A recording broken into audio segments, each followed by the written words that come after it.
Hello guys, this is your friend and we are back with a new fanfic. Which is What If Naruto Was Banished and Became the Emperor, Part 2. And if you enjoy this fanfic then please press the like button and subscribe to my channel for more fanfic like this. And now let's start the fanfic. Konoha's delegates stood just there, as they've heard the Emperor of the Second Numenor Empire, a man that has built the biggest empire and nation this world has ever seen, in just 5 years' time. He was a man of legend, someone, before whom they came to ask for his support and for him to lend his strength to them, so that land of fire could expand, for will of fire to take root in all of elemental nations.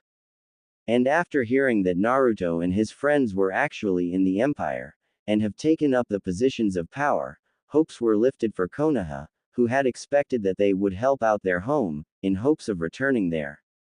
Minato had believed that his own son, who would be ecstatic to see his real family alive and well, would be more than happy to assist him. Konoha has made grand plans of exploiting the empire for their own needs, forgetting that the rulers of the said empire may not be as gullible as easy to trick as they may think.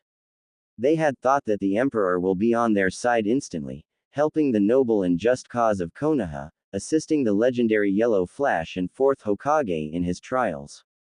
They were wrong, for the man that now sat on the imperial throne, the man that had forged this land of kingdoms, principalities, tribes and nations, constantly warring with one another, into the mightiest and most powerful empire this man has known, he was a man that knew of Konoha and its deep-rooted and hidden agendas all too well. After all, he himself once was a part in their schemes and plots, one that was discarded having long served its purpose, forgotten forever, assumed to have completely expired beyond his original purpose. And even when Konoha had heard of him again, they believed that he would have forgotten and forgiven them, and would play a part in their grand plans, also that he could return back to Konoha, as Minato, his wife, children and everyone else thought. But Naruto Pendragon, adopted son of Uther Pendragon, titled Lightbringer, Emperor of Second Numenor Empire and Lion of the West, did not forget anything, and he forgiven nothing to Konoha. 10 years have passed since his exile, since he was simply thrown away like a trash, and now this same trash was the man these people came to ask for an alliance and help. And they thought that he would simply give it to them, like that. Well, they were in for quite a surprise, since Naruto was no longer that gullible loud idiot, but a man of great power, with greatest of responsibilities of making his empire prosper, protect its inhabitants and the kingdoms he is charged with defending. He was now the most powerful man in the world, and in all right, he could have simply expelled Konoha out of here, invaded their lands and destroyed the Hai no Kuni. Hell, his own Shadow Guard and Watchers, a special night elven organization, tasked with internal protection of the empire, could have destroyed Konoha within a matter of weeks. However, Naruto didn't do it, not because he was merciful, or because he had forgiven them, no. It was simply now beneath him, not even worthy of his attention and resources to spare, not when he had far more important issues and business to deal with, like with Westerosi kingdoms and their drunken king of 5 kingdoms, previous of 7 kingdoms, or the raiders from Iron Islands, that pillaged coastlines from Reach to Arati Plains, and not to mention the Ogre Empire in far southeast. Konoha and its problems weren't even worthy of a second thought to Naruto now. But now, with his own family, former friends, mentors and even the elders coming right here before him, now Naruto had time for them, and he actually reveled a little bit in this small fact, an acknowledgement of his importance, since it was Konoha itself that had come all the way here to seek his help. This brought a little warm satisfying feeling inside his heart, but he didn't allow it to fester any more than he already had. He needed to be reasonable, practical and think of every factor in these talks. After all, he was the emperor of Numenor Empire, and one that first put the well-being and successful prosperity of his empire before his own vengeance. But still, another small jolt of satisfaction came to him, as he observed the reaction these people. He has changed, completely and without looking back, having abandoned the ways of shinobi and embraced the way of a warrior and light, like his adopted father. He was taller than his blood father and Jiraiya, with more muscles than both of them combined, and Guy would be jealous of. Whiskers and spikiness in hair were gone, as well as all of baby fat, but a couple of small scars were added up in their place, one over his left brow, and the other on his right jaw. He wore full plate armor and wielded an ancient and powerful elven sword of Charlemagne, gifted to him by the king of high elves. He was a military commander and powerful politician, shrewd and cunning, a diplomat when needed, and a warrior when must.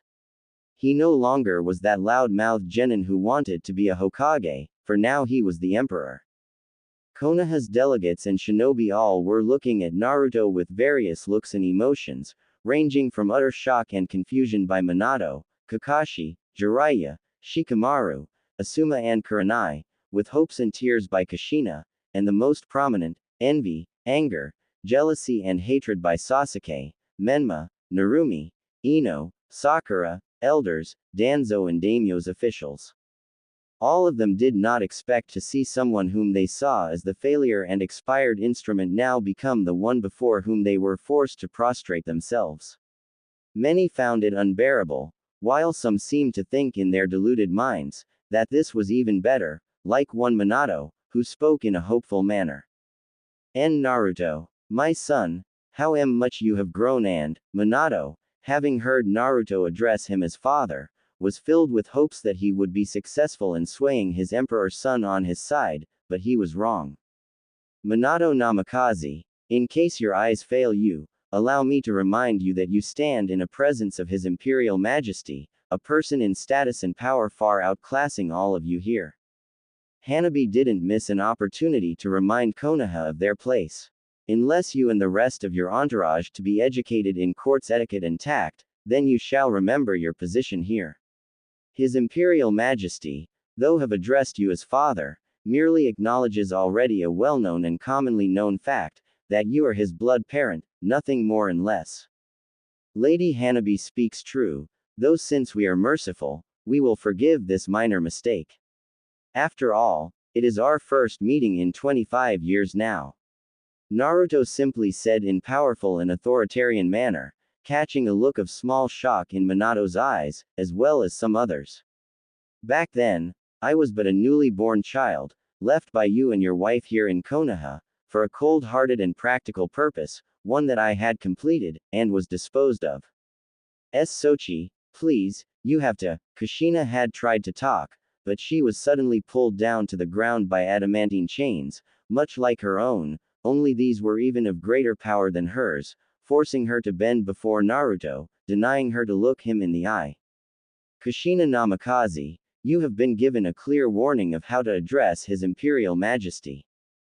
And considering how you and your husband have handled him, I believe that everyone here agrees with me when I say, that you and this man you call your husband do know to have the right to call him your son.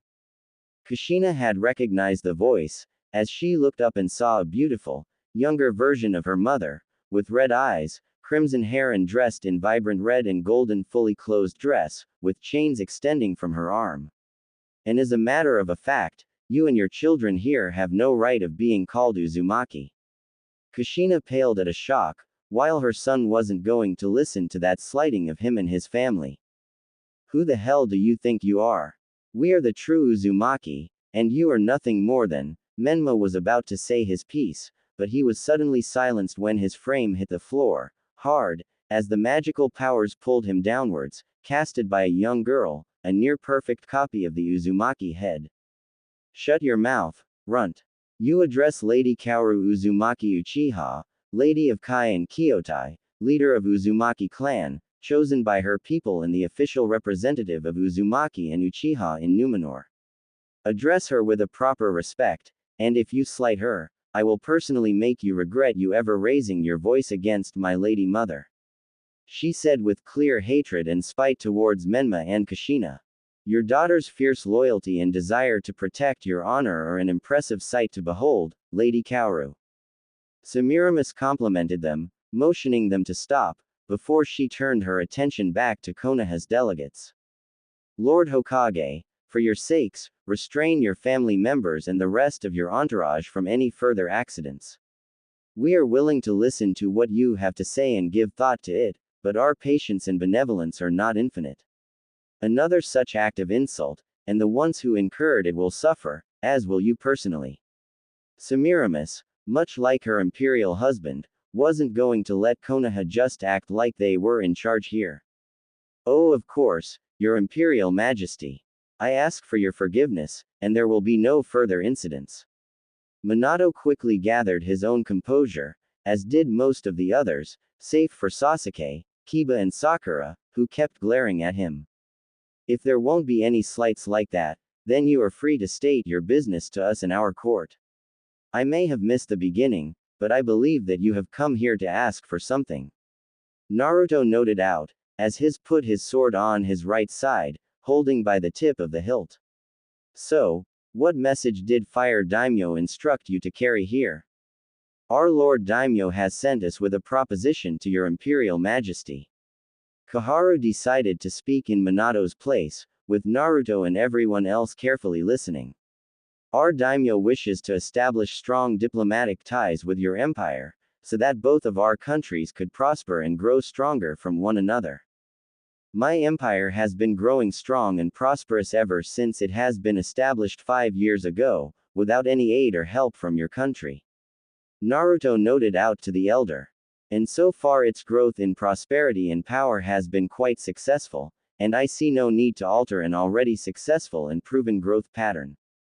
Yes, your Imperial Majesty, that may be true, but I am sure you are aware of the inner strength that Hai no Kuni possesses. The will of fire, a legacy of the first Hokage and carried by all of shinobi of Konoha and its people. Minato reminded to Naruto, who merely ed his eyebrow up. This will of fire has been the source of power to Konoha in its direst of moments and in its greatest victories. As once a shinobi yourself, your Imperial Majesty, you know the true strength of will of fire. Lord Hokage, the will of fire you speak of is a philosophical teaching, a spiritual guidance at its core, nothing more. Philosophy is good for mental and spiritual growth and is capable of uniting people, but here in the Empire, people believe not just in ideals, but in actions that make those ideals into a reality. Naruto stated with knowledge, with Minato stiffening at hearing his son say it like that. I will not debate on which philosophy or teaching is more worthy of following or not, that is a task for philosophers and scholars. Now, what is it that Fire Daimyo proposes exactly, aside from demonstrating our court your spiritual knowledge? And do please operate with physical and real objects, not spiritualistic ones. Our empire has its own ideological and mental values, values that we do not intend to change to any others, just because of your example.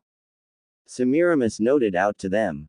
If you wish to establish diplomatic ties without empire, do so through actions, not high and mighty words.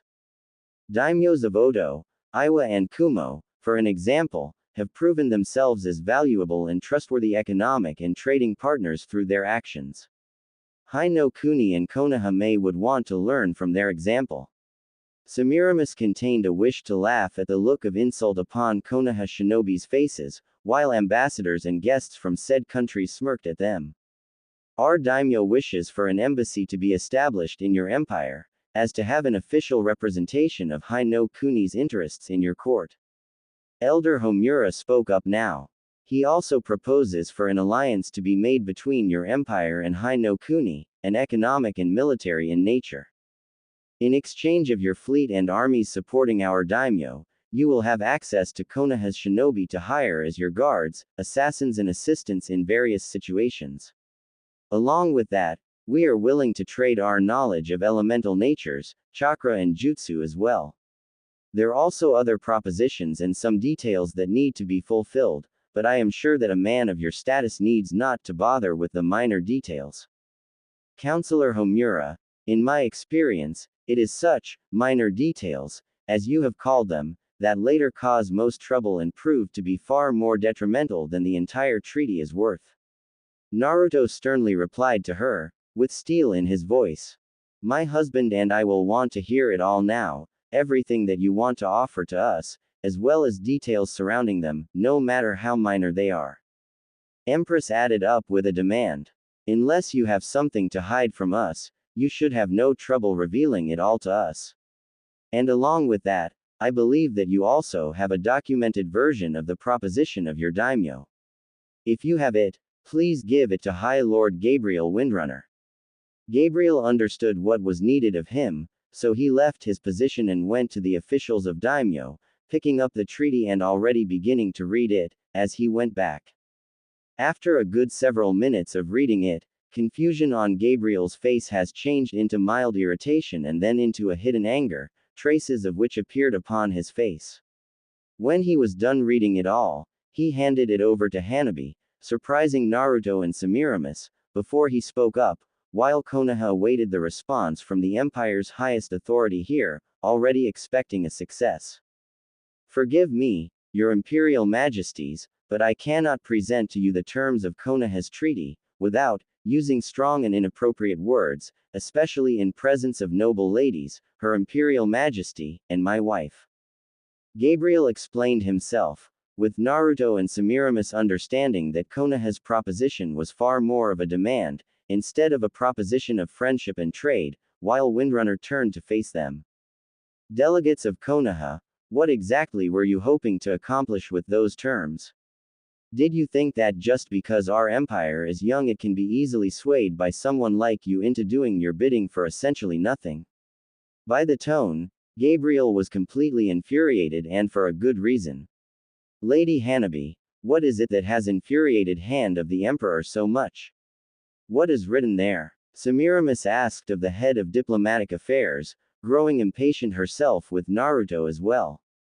Lady Hanabi quickly went through the document and much like her close friend, was growing angrier with Konoha's proposal by the second. Once she was done, she let out a sharp and long exhale, a sign of her own anger and frustration, before she spoke to the imperial couple. Your Imperial Majesties, High no Kuni's terms of proposal are as follow. Establishment of an embassy and constant diplomatic presence in Empire. Opening all of its ports to our merchant ships and lowering of taxation on our merchants and their goods. Ability to contract Konoha shinobi. Provision of knowledge on jutsu, chakra and elemental manipulations. An official military and economic alliance between our empire and High no Kuni. Hanabi took a pause for a second, before continuing on. However, in exchange for these offerings, Konoha and Fire Daimyo demand abolishment of all and any connections to lands of Aiwa, Kumo and Oto. Immediate closure of their embassies and banishment of their ambassadors and any and all members of their countries.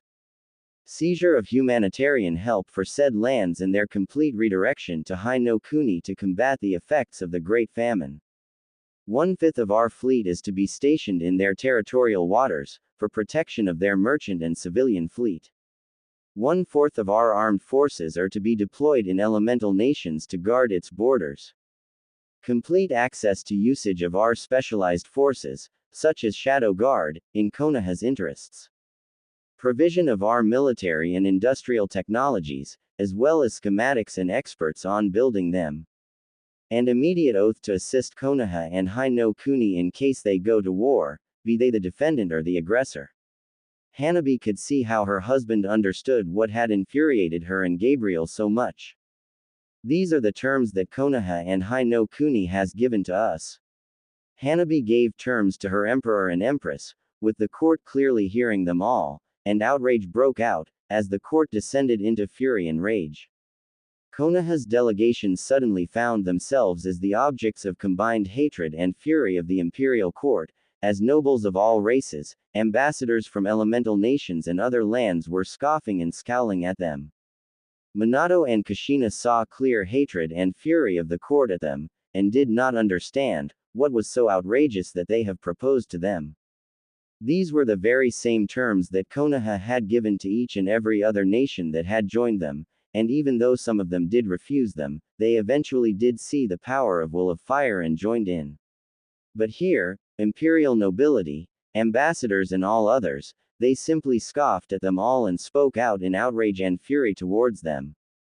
It seemed like Empire wasn't intimidated and impressed by power of Konoha, but seemed to completely scoff at it and them as well. Naruto and Semiramis remained composed, but a single look at them revealed their own distress and inner anger. And all the while most of Konoha struggled to remain composed in the face of this outcry. Danzo already was making his move, as he subtly activated his Mangekyo Sharingan and was ready to secure this empire for Konoha. After all, if this young fool wasn't going to serve willingly to Konoha's best interests, he shall be made to do so through a little bit of persuasion. After all, if not for Konoha, for whom this empire's resources and vast armies were for? These fools. No, only for Konoha and none others. Having listened and allowed the outrageous cries continue for long enough, Naruto raised his blade for a little bit, before he sent it down back with the tip colliding with the white floor of the throne room. The sound, and instant near invisible wave of wind and power hushed the court and throne room fell silent. They knew that now Emperor and Empress have made their decision and will announce it, and now was the time for them to remain silent and patient. Naruto looked down at his parents, elders, Konoha shinobi and officials of daimyo, anger and fury barely visible upon his face. He had expected Konoha to be at least politely humble and subtle, but this. He had heard less outrageous terms from Robert Baratheon and his wife, when he invaded Reach and Dorne. Naruto had faced many arrogant and ignorant rulers, counts, dukes and sovereigns, many of whom had demanded of him a lot of things, but to hear such things from Konoha and Hai no Kuni, at the first official diplomatic mission and meeting like that, it would seem they have completely lost all sense of fear and respect towards others. Well, time to remind these arrogant shinobi, that there are those, whom you must fear and respect. Lord Hokage, elders and ambassadors, I have but one question to ask of you. Who do you think you are? Naruto asked of them, his voice layer with steel, cold and unforgiving, but with core of anger present in it. Your Imperial Majesty, if you are confused, then we can. Jiraiya, thinking that his former apprentice didn't understand the meaning of this offer, made a single biggest mistake. Confused. Naruto roared at them, with the court and throne room unconsciously shaking in fear for a moment at the power of their emperor. You take me for a fool, Jiraiya of Toads? Or do you think that I am the same naive foolish loud-mouthed student you had toyed with 10 years ago? Do not try to appease or deceive me, I have been fooled far too many times to fall for such lies again, and be thankful that I had not ordered for your incarceration for these words. Now, answer the question, or I will have it pried out of your mouths by other means. The tone at which Naruto had said it made it crystal clear that he was deadly serious, while royal guards had put their hands upon their weapons, ready and waiting for the command. Your Imperial Majesty, our land is the strongest in elemental nations, with our shinobi and warriors being of greater quality and strength than all others. Minato took the word, speaking up with conviction. This treaty is the same one that we have granted to Suna, Kiri and many others, and they had accepted it, not to mention now are a part of our union. Your nation would greatly benefit from this alliance and benefit from it. In what way? Lowered trading taxes and opening more ports in your lands, or through learning what chakra and elemental natures are. Do not take me for a fool, Hokage. Naruto warned him with strength. Do you think that learning what we already know from Uchihas, Uzumaki and others is of any worth to us? Or that 6 new ports and lowered taxations will make up for the economic losses in severing the trade with 2 biggest importers of rich ores, metals and building materials on your continent? And do you think that we would ever commit a great portion of our fleets, armies and our specialized troops, just for your shinobi, who are 1,000 miles away from the closest port in my empire? Naruto roared at them in that last one, with even Semiramis flinching a little at this one, which was something rarely seen even by her own kin. Why, your Imperial Majesty, perhaps a more detailed and private explanation of RT terms would see clarify some. Minato had tried to play his hand on this one, to get a chance to personally talk to Naruto and explain everything to him, to get him see his way, but it was far too late. In public or in private, our answer will be the one and the same, Minato Namikaze. Naruto said with power, as he and his wife rose up from their seats and walked closer to the court. This empire, this nation was founded in flames of war, where rivers of blood flew on hundreds of battlefields and countless lives were lost on daily basis, all in the name of few and their greed, arrogance and lust for power. They would betray the lives of their men and women, friends and loyal retainers in a matter of seconds, just to gain momentary profit and small measure of questionable valuables. I have taken a sacred vow before you all, that I would make those days perish and to have this empire standing as a beacon of justice, loyalty and righteousness, where loyalty is rewarded, and traitors are sought and punished. Naruto looked at Sasuke, who was still seething with hatred, while most of Konoha trembled. And now, Daimyo of Hai no Kuni has sent you, Konoha shinobi, here, in hopes that I would make the same choice as all those other kings, lords and sovereigns before me. He believes that I would be willing to give up long-forged partnerships and friendships with more honest and honorable rulers, and that I would send sons and daughters of this empire just to die for a foreign ruler and his ambitions. Well, Konoha, you may return to your liege lord and inform him that Second Numenor Empire will never agree to the terms he has presented, not today, in 5, 10 or 100 years. We will never ally ourselves with the man that rewards traitors, and punishes those who are loyal and righteous to the cause. And for this insult, in assuming that we would reject our partners for him, by imperial decree, I order the complete withdrawal of Phoenix Trading Company and its assets from Hai no Kuni and their so-called allies. Naruto turned to the president of the Phoenix Company, a high elf with short black hair and dressed in black and red, and ambassadors from Northern Alliance. Lord Halen, any and all monetary and physical losses during the withdrawal will be compensated from Royal Treasury. You have my word on that. I need no further guarantees, Your Imperial Majesty. Phoenix Trading Company shall withdraw our merchants, trading posts and all our assets within 3 weeks, as per your command. High Elf bowed before his Emperor and Empress. Ambassadors Lao, Kei and Yakushi, I remember the offer of expanding trading relations between our respectable nations, as well as opening a permanent trading office and representation of Phoenix Trading Company. We are open to further negotiations on this matter, so contact with Lady Hanabi and Lord Halen, so that we may discuss this matter in full details.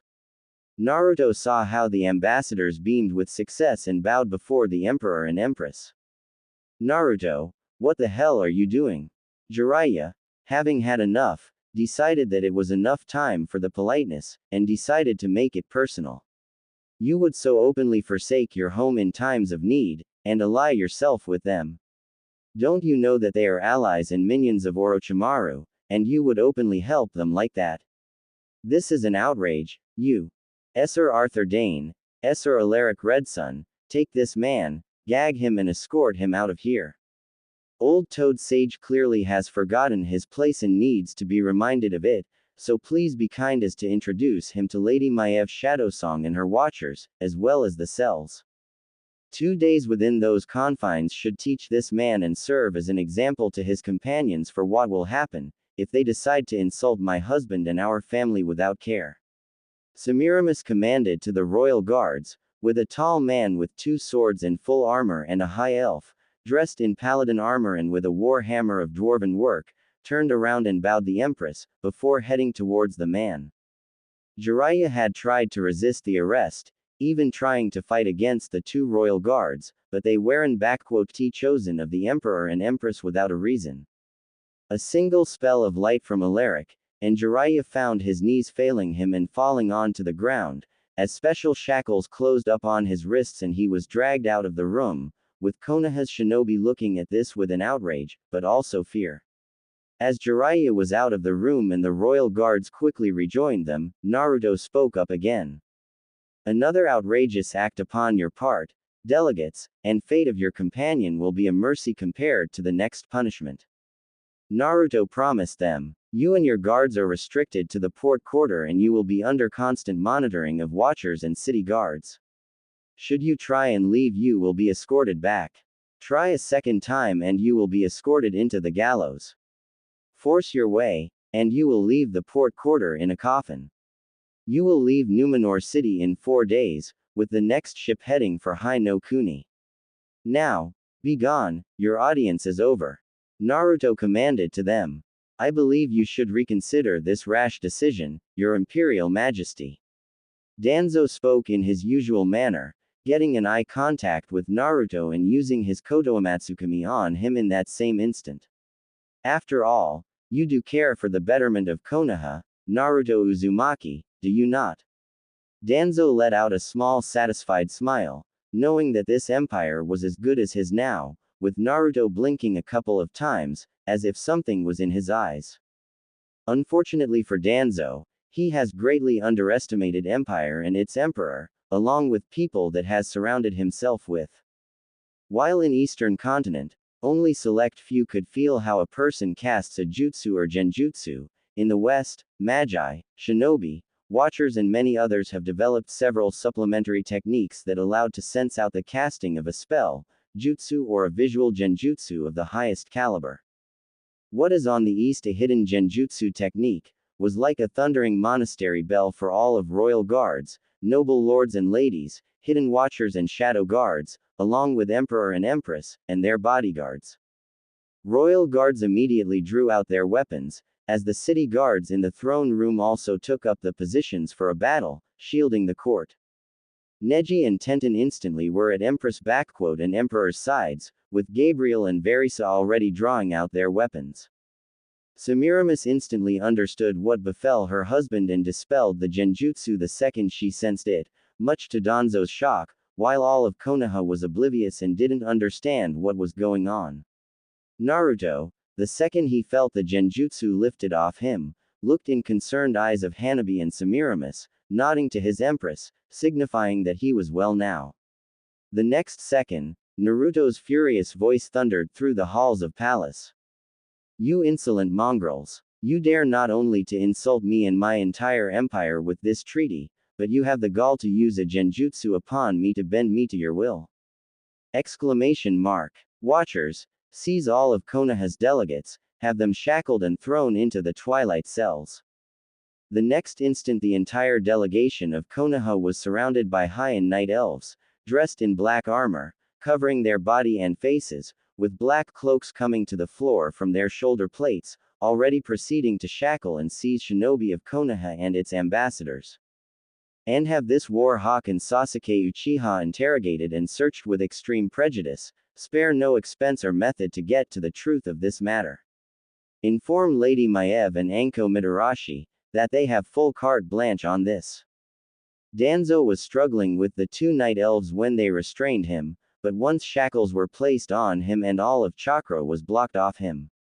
His bandages were ripped out from his covered eye and his arm, along with restraints on it, revealing the full arm of Sharingans, with face of Hashirama on the shoulder of his artificial arm, and a Sharingan in his right eye socket. Minato and the rest of Konoha looked at Danzo with utter shock and bewilderment, while Sasuke was seething with anger and rage and was trying to get out of the hold of watchers and kill Danzo. Court looked at Danzo with utter disgust and did not even hide it, with sneers, snarls and clear fury upon him and the rest of Konoha. Naruto and Semiramis merely looked at them with fury and contempt, as she motioned to take them away, with Danzo shouting out in outrage that all he did was for Konoha, which sounded as cries of a defeated beast. Unfortunately for everyone, the moment the shackles have closed up on Sakura's wrists, the spell put on her by Hanabi had been dispelled by the effects of the shackles.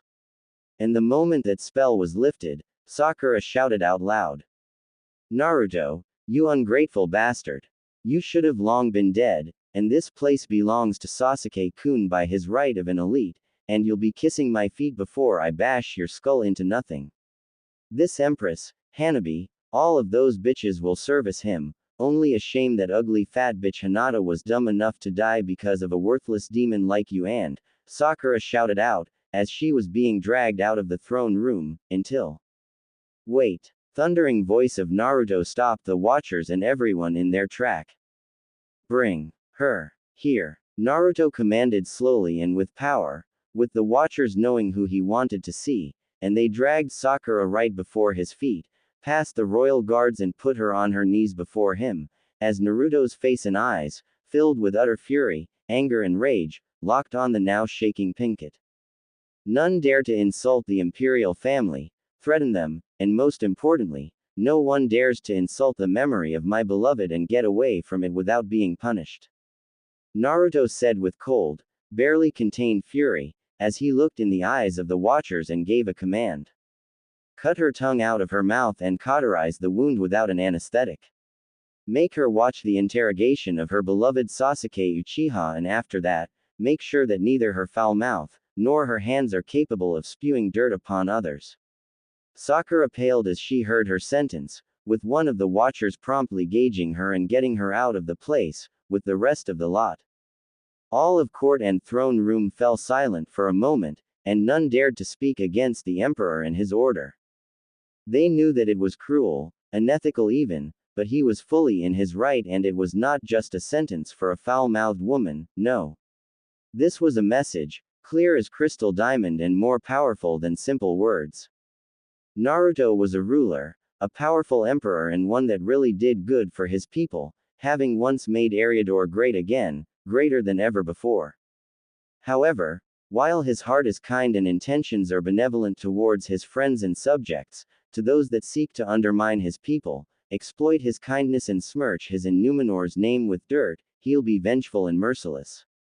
And to those that dare to insult the memory of his beloved wife, a woman revered by people as nothing short of a saint, someone who had given to the unification of this land more than anyone, including her life.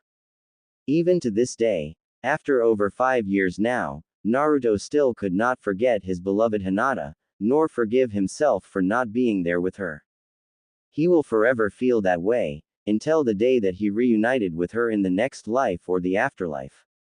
But until that day comes, no one will smirch his wife's name with dirt, nor will anyone dare to use his empire in their own interests. He will not send men and women to die in the others' wars, not for Westerosi lords, nor will he do so for his former home. Especially not his former home. Imperial Palace's dungeons. Twilight Cells section. Several hours later. The Twilight Cells were exactly what they sounded like, embodying the endless void of darkness, so thick and strong, that not even drops of water could get through. Cells made of the black rock, with ebonite-like metal being the material of the cells. Some of the more daring shinobi tried to break out of the cell through either force, or with the lock picks, but to no avail or success, since the Twilight Cells are designed not just to house prisoners, but to prevent their escape by the means of engineering and magic combined, magic that only watchers patrolling the area knew here. And nothing escaped the gazes of those men and women, for they were trained to even see with their eyes closed. It has been a couple of hours, and so far, the watchers already took Sasuke, Danzo, Might Guy, Sakura, Koharu and Homura. With Might Guy, Koharu and Homura returned, but returned in a state that left the prisoners more than a little scared. They seemed hollow, utterly empty. With not as much of a physical damage done as they expected, but it was clear that whatever methods watchers employed, it was more than enough to break even Might Guy, for his form shook with every sudden wisp of rare wind, or crack of a torch. His eyes were filled with dread and utter fear, but his lips were shut, yet it was clear he was broken, and not just once. The Namikaze family was put in a single cell, not much to their surprise, or maybe it was one grace that Naruto would show to them.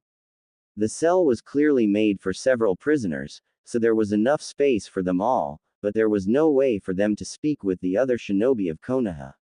Letting out a sigh, Kushina spoke up, starting the long-awaited talk. Naruto, not like this. I had thought our reunion would come, if it ever were to be. I had hoped, believed like Tsunade that he was still alive, but like this, Minato, what have we done to him? Kushina shook her head, putting it in her hands, weeping. My son, our baby boy, how could we even think about doing such a thing and be okay with it? Kushina cried out at her husband, who didn't even flinch a little. You know as well as I do, Kushina, that this was the best thing for us all to do. It was either that, or we would risk all of our children being targeted by not just Madara, but also by Kumo and Iwa, and not to mention the influence of Kyuubi over them. Minato reminded to his wife and kids what needed to be done, and he still stood by his decision. What do you think would have been better? Having all of our children suffering for our mistake, or be able to raise two of them to be what they were destined to be, in happiness and safety, while the other one were to drive away from us and them all the threats. You and I made that decision and there is no reversing it now. The other one, Minato, that damned bloody decision that you think I made, was made by you, Jiraiya, and that cursed Hiruzen Sarutobi, not me. I was in a damned coma after the childbirth and extraction of Kyuubi, not mention battling Madara. Have you forgotten how you told me that my Naruto had died during the attack, that he took the soul of the Kyuubi with him? Exclamation mark quote. Kushina shouted in outrage at her husband. You knew, that damned frog and that Ing Hokage, all of you knew, that I would never have allowed you to abandon my son, whom I didn't even hold in my hands. You Ing lied to me, and only 14 Ing years later did I find out the truth about my Sochi. You stole away from me my child, our child. And all for Ing what? To protect our children from Madara, Iwa and all others. You are a Ing yellow flash of Konoha, for crying out loud, the man that had killed thousands of shinobi in mere hours. And Konoha is filled with powerful shinobi, all of whom together had stopped the Kyuubi. No, you didn't sacrifice our son just to protect Menma and Narumi. No, I know why you did it, Minato. You know nothing, Kushina. I did it for the betterment of us in Konoha. Minato defended himself before his wife. Oh, for Ing hell, shut up about your betterment of Konoha, for a Ing minute. You threw away our son, because you didn't see our son in Naruto anymore. Kushina accused him, with Minato shutting up at this one. You think I never saw that look on your face, when Kyuubi was raging inside of me, that look of fear, mixed with hatred. Oh, I remember it very well, Minato, so well, that just before I fell into coma, the last thing I saw was the very same look of yours, casted right at our baby. And it was far more intense and avid. You didn't see Naruto there, you saw Kyuubi instead of him, that's why you threw him away, didn't you? Minato didn't say a thing, as he continued thinking over this situation and trying to find a way out, as well as not daring to face his wife and the truth. And while their parents were in debates of their own, Narumi and Menma were exchanging words of their own. Damn that Naruto, who the hell does he think he is? Throwing us like some common criminals into these cells, he should have been glad to finally see his real family, like a failure he is, and sign that damn treaty for all our sakes. Doesn't he understand that Konoha is the only true empire that deserves to rule? Menma asked no one in particular, with Narumi replying. Well, be I on his place, I wouldn't think twice about executing Danzo, and that son of a bitch Sasuke with that whore, Narumi grumbled with anger, as a small chuckle escaped her lips. I so bloody hope that he and that whore suffer, serves that bastard right. Narumi grumbled lowly. Aren't you supposed to be a loyal and loving wife to Sasuke, like you and Sakura usually do? Menma was surprised when he heard his sister speak like that. What? Is being Mrs. Uchiha isn't as good as you had hoped? Is he what? Not giving you enough attention and you resort to vibrators, are you and Sakura? Menma was about to continue, but a quick slam in the jaw silenced him for good, with Narumi looking at him with hatred. You better shut up, little brother, before I do those tormentors' job on you for them. Narumi hissed at him, with blazing hatred in her eyes. You think that being married is all sunshine and happiness. For you, maybe, but for me, I curse the very Ing days I landed my eyes on him and when Dad announced our marriage. And on our wedding night, and every bloody night after that, remember when Ino told me that you had hit her and I nearly killed for that? Menma nodded to this one. You were lucky it was an accident, because if you hit her on purpose, and more than once. Wait, you mean Sasuke is beating you? Like, on the regular and during? Especially during it, that is the only way he can do it, often with that cursed mark turned on, and Sakura, that whore, revels in it and even helps him. And it's not just beating. Oh no, that bastard has done a lot to me, and when I was finally pregnant with our child, not even that had stopped him. Menma and Kushina, who had also finally took time off of shouting at her husband, paled at the revelation, with Narumi turning to her parents. You think it's cause I'm clumsy, that I'm always in bruises and cuts? Or is that I lost my son on my 6th month because of miscarriage 5 years ago? Oh no, it was that son of a bitch, your son-in-law that did it all, father. And what did you tell me, when I told you about it? You told me to simply endure and make Sasuke happy. You knew what he did to me, and you didn't bothered even to straighten him up. You, my own father, you just took that bastard's word for truth and left me to his mercy. Narumi's eyes were already watered, as she broke down, with her mother already at her side and calming her, before she casted a powerful glare at Minato. Minato, first Naruto, then Narumi, when we get out of her, if those watchers don't kill that bastard and you, I will do it. You sold our own daughter to a maniac, also that you could secure Uchihas for Konoha. But what about our daughter, the one you so desperately had tried to protect? Kushina snarled at him, with Minato remaining impassive. Sasuke had promised to me to stop his attitude, and he has, as far as I know. And our daughter had always had a wild imagination, which still hasn't stopped, Minato defended himself, before Narumi shouted at him. That bastard had punched me in the gut, when I was pregnant with my son. And all because he was frustrated with how council doesn't respect his authority. Narumi shouted at him. I was 6 months through already. Do you even care if I live or not, as long as that is loyal to Konoha or not? Wow, I always knew that you were rotten inside, but to this extent, a new voice came in, with all the participants turning their heads to see none other than Anko Mitarashi, dressed in an outfit of a warden herself, with all the armor and cloak, but without a helmet, with her hair now longer and made into a long ponytail, looking at them all, in specific at Narumi. Don't worry girl, that sicker and his personal cheering whore are really suffering right, so much so that they wish they could just die. You that Tokubetsu Jonin, partner of Ibiki Morino and Orochimaru's former apprentice, Mitarashi Anko. Minato recognized her, with Anko smirking at Hokage. Did my son also buy you for his own, like he did with Hyuga and some others, when you disappeared?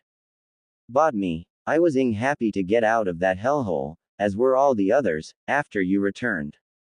Anko countered. His Imperial Majesty had offered me a pretty title, lands and enough money for life, but I refused, and after I heard of Watchers and what they do, I just couldn't resist joining in. I mean, who wouldn't? High payment, premium equipment, top of the class training, insurance that covers everything, from death at tooth infection to sudden destruction of your house by a goblin rocket, and on top it all off, a chance to learn from the Night Elf Watchers the true art of torturing. Did you know that them lot had been doing what I love to do for 10,000 years straight? Wicked, but if I wasn't on that train the moment I saw what my now chief does on daily basis. Needless to say, I proved to be one damn enthusiastic and successful watcher interrogator. Anko, I know that things weren't all well for you in Konoha, but if you just managed to get my son a message from me, Minato wanted to sway Anko on his side, but it proven to be useless. Sorry there, but not only is my payment here way higher than in Konoha, but here, they got lots of real friends and a good life, and His Imperial Majesty did everything to get that cursed mark off me and helped with rehabilitation. He is like a little brother, so caring and reliable. Anko smiled kindly, before her smile turned into a wicked one. Alright ladies, time to grab on the new meat. Get me mother-daughter duo out of here, the red-eyed ravenet with those nice legs and great rack, bearded asshole with a smoke in his mouth, pine-assed lazy bun and that perverted virgin with a boner for frogs. Watchers went to the cells, opening them up and dragging the needed people out of them. And careful with that frog boner, he is a legit super pervert, and will do anything to get a panty shot. Not to mention his sadomasochistic tendencies, considering how much women in Konoha beat his in hot springs and he still came back, several times a day at times. Then it is probably a good thing Mistress Maev orders us to wear all this armor and cloak, Mistress Anko. Her aide replied to it, with Anko nodding to this, putting back her helmet. Yeah, it certainly is. Plus it's damn comfy in here as well. Good thing she cares for her subordinates wearing a comfortable uniform. Alright ladies, bring the abused girl in nice rack into 12th cabinet and the rest in 13th cabinet. Anko ordered out, as they went ahead towards the places, with Kushina tugging Anko and stopping her. Please, Anko, I beg you, don't hurt my daughter. I'll take whatever punishment she was ordered to. Anko simply pushed Kushina's hand away and motioned them to move, while she went to the 12th cabinet with Narumi and Kurenai, closing behind her. And nobody even was able to see a dim light, coming from the smallest space between the door and floor. Imperial Gardens. Meanwhile, Gardens of Hinata. This was to be Naruto's present to his first love on their 5th anniversary together, something that Hinata had always wanted to have in their palace. A place, filled with life, flowers and untainted beauty, where she and Naruto could find solitude, to spend time together just for themselves, away from the prying eyes and important matters. A place, where time and matters would not touch them, where Hinata would bring their daughter to play with, their little Himawari. If only Hinata had not answered the call of House of Latrua, she and Himawari would enjoy this place, the gift that Naruto had been preparing for his wife and daughter. But in the end, Hinata never saw this small marvel, this small private world that Naruto had prepared for her. Instead, Naruto and Semiramis with her dragons have made a new garden elsewhere, a garden of ashes and fire, as some call it, right where his beloved had lost her life, and their daughter had lost her mother. Nowadays, Naruto would come in this place in need of finding privacy and to be with his own thoughts, to think of things and remember what had happened. Along with that, he would let the hardened and strong facade of the emperor fall for a little bit and reveal a person, scarred and changed by wars, campaigns, still mourning the loss of his beloved, and happily spending every moment with his children here, along with his wives in a moment of peace. Now was not such moment, for Naruto and Semiramis were waiting for their guests to arrive. And so they did, as a small portal opened up, and from it walked out Kurenai, Narumi and Anko. Naruto let outside a small smile, as he spoke up. Sorry for the little delay and that little spectacle, but it is hardly the time for them to know of our little bond. Naruto smiled to them, with Narumi and Kurenai smiling back to him. Plus Konoha really did piss me off with all this. I'll say, I thought that you were going to kill Minato right there in the spot. Narumi commented with a chuckle. And thanks for getting me out of the cell for a bit. It was starting to get really tense in there. Any time, little sister. Naruto said with care and love to his dear little sister, before bringing her in the embrace, warm and caring. I missed you, Narumi. I missed you too, big brother.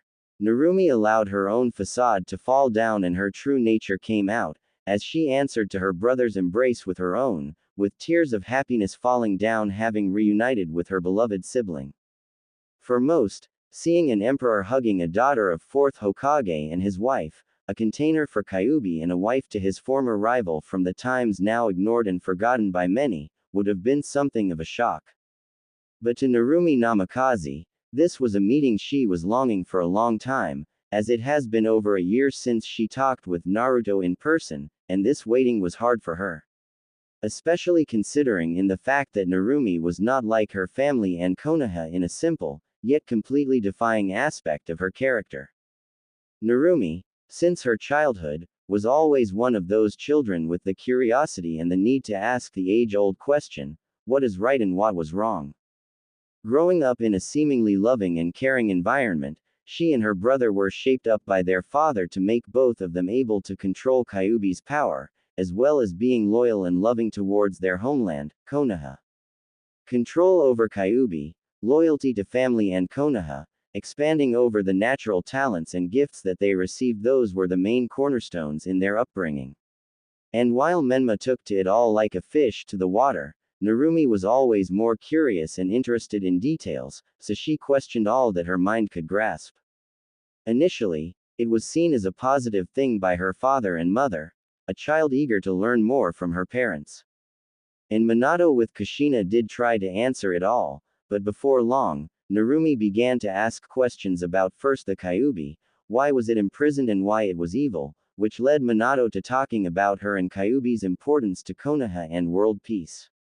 At first Narumi accepted this and calmed down, but not long after, she became an unwanted witness to a fight between her mother and father, with the subject being her believed to be dead brother, Naruto. It was then when Narumi learned that she had another brother, and that her parents had left in Konoha, alone, without anyone, and that he was the shield that protected Narumi and Menma, a diversion to prevent all others from hurting them. For Narumi, brought up in the environment of love and care for family, this was a shock, an absolute crush of her beliefs and idealism. She and Menma were told that Naruto was gone the moment he was born, taking with him the soul of Kyuubi and leaving them the power to wield, but now Narumi knew the truth. Parents didn't see her, as she had hid herself away, and soon after that, Namikaze family returned to Konoha, where they were hailed as heroes and saviors. Menma was practically drowning in all this adoration, but Narumi didn't, for all her thoughts were with Naruto and she wanted to meet with him, to talk to him and connect with him.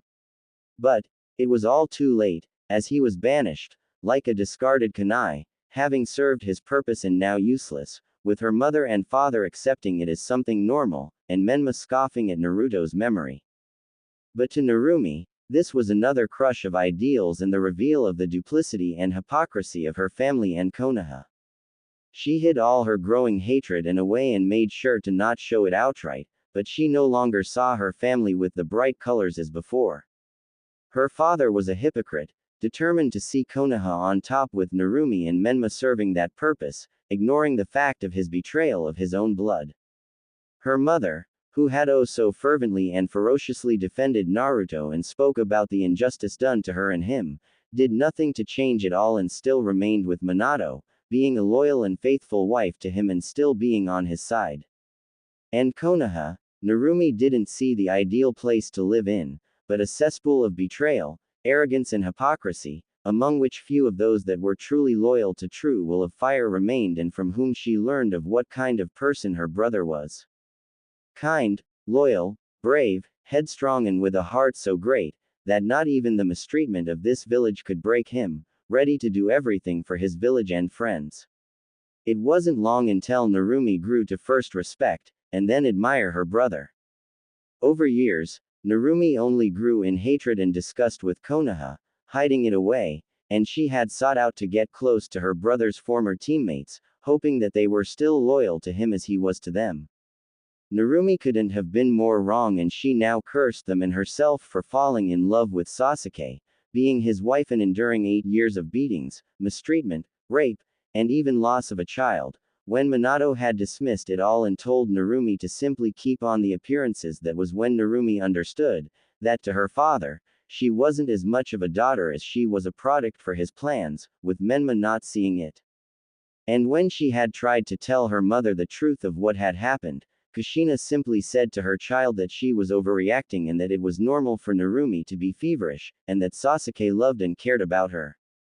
Narumi simply couldn't believe that her mother, after all that had happened to her and how her husband had deceived her, would go out of her way to keep up the appearance of all being well, when she could clearly see it was not like that. Her husband lied to her, Menma was an arrogant and spoiled brat, and Narumi was being abused, raped and nearly killed on several occasions by her own husband. And Kushina, blind and deaf to the pleas of her daughter, kept the appearances, speaking out of the injustices for Naruto, yet siding ultimately with Minato, just to keep their family together. She had failed to realize that there was no family to be saved and salvaged, and Narumi had only hoped that she could have gotten away from this hellhole with Naruto when he did.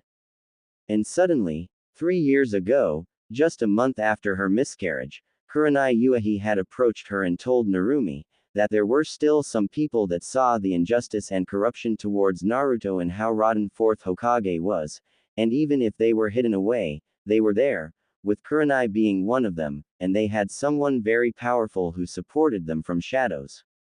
And that someone, as soon Narumi found out, was the Emperor of Second Numenor Empire, Naruto, her own dear brother, whom she wished to meet for years, and now did, thanks to his spies and magi, who opened the portal from Konoha to Numenor.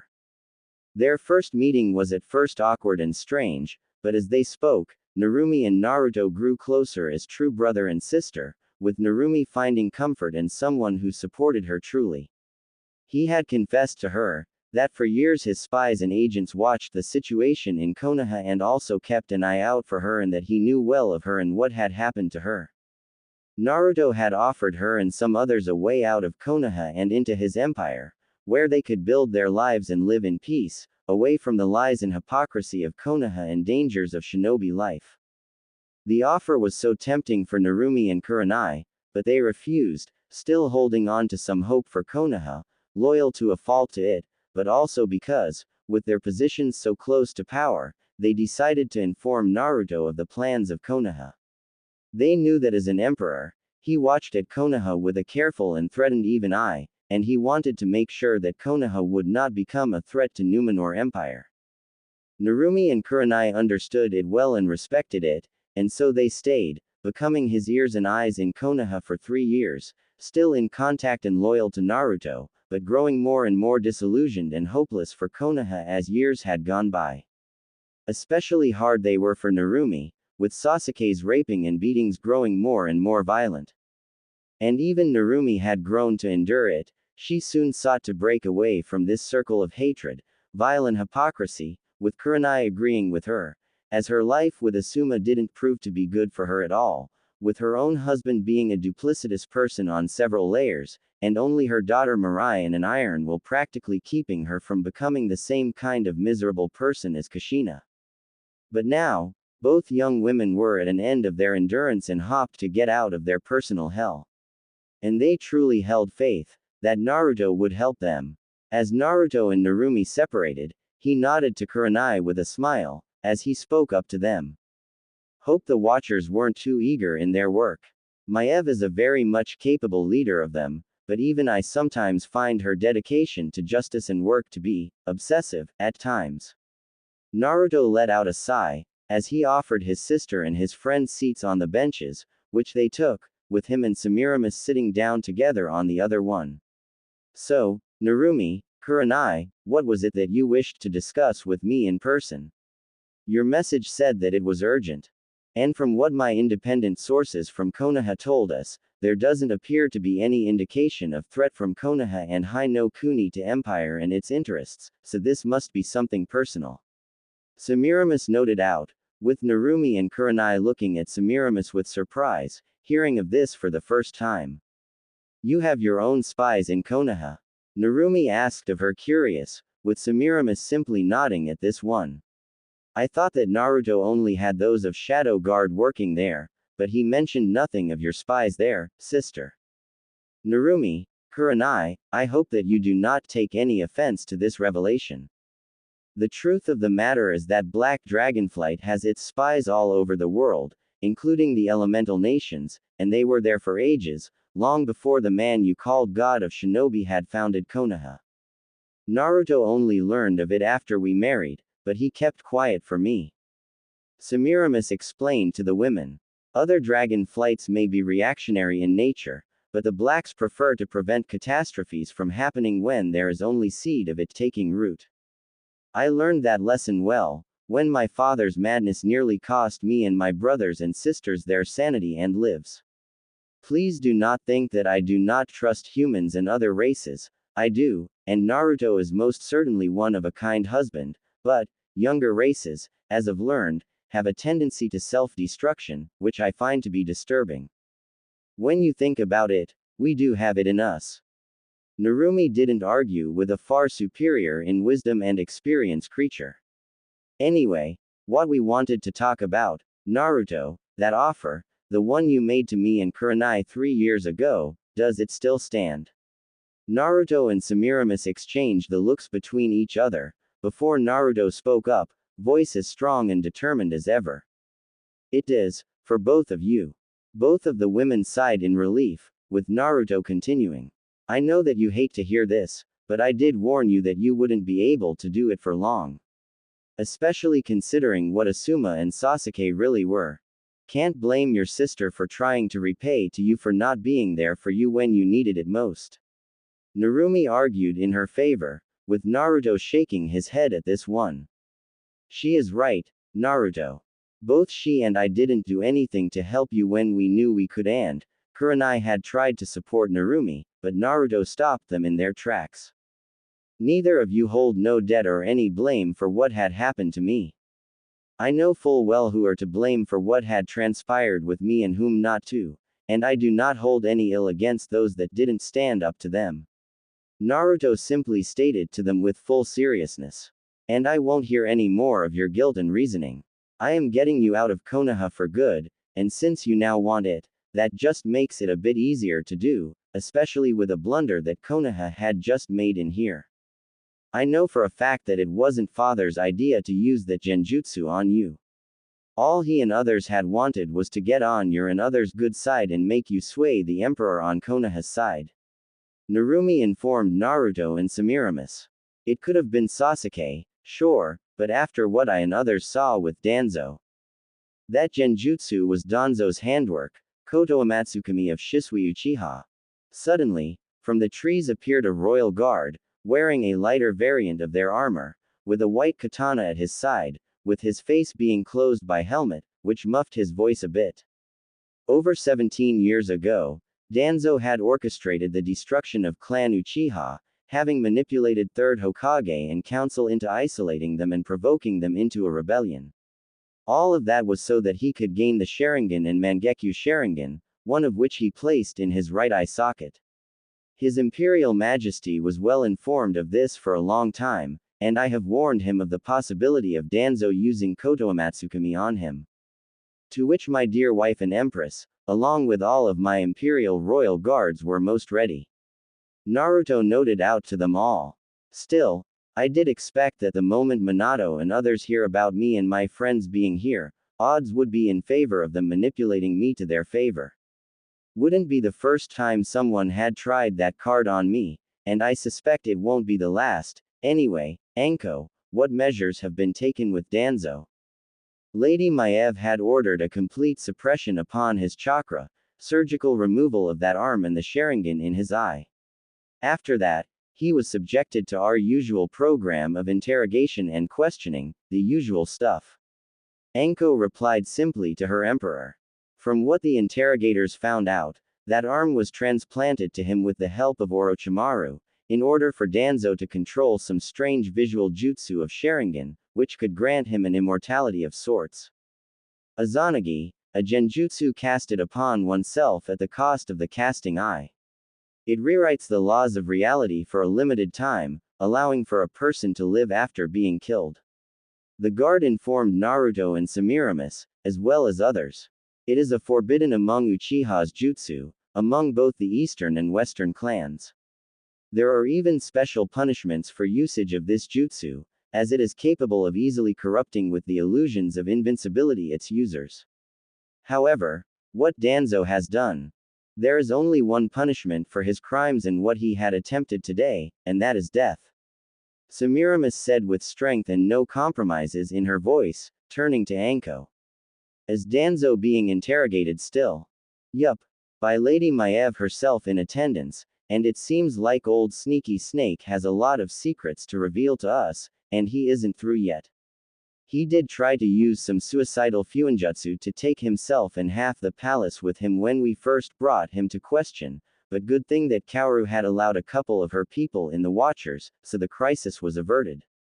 Anko replied. Should I go back and tell her that he is to be disposed of immediately? No, squeeze out of his mind and body every ounce of information that you can, and after that, throw him into an isolated cell. He will be executed, publicly and in front of Konoha's delegation a day after tomorrow. As for the delegates, you do your duty, Anko. Naruto said to her, with Anko nodding to him. Now, as for getting you two out of Konoha. With the situation as it is, you two can ask for a political protection and safe haven from Konoha, the basis being the mistreatment and violence being used against the two of you, along with the proof of it being provided by you in the interrogation.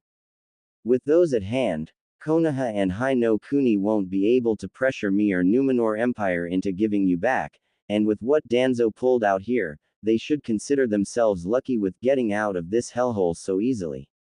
Kurenai, I remember that you now have a daughter, and she is also welcomed in here, my mages, and will take care of the getting her into the Empire. Naruto, there is something I would like to ask you to do. Narumi spoke up to her brother, with Naruto nodding to her.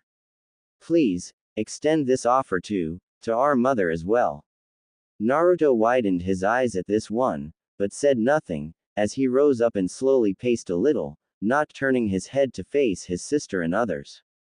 Kushina Namikaze, she was a very touchy subject for both of the siblings to talk about, with both being biased towards her in their own way.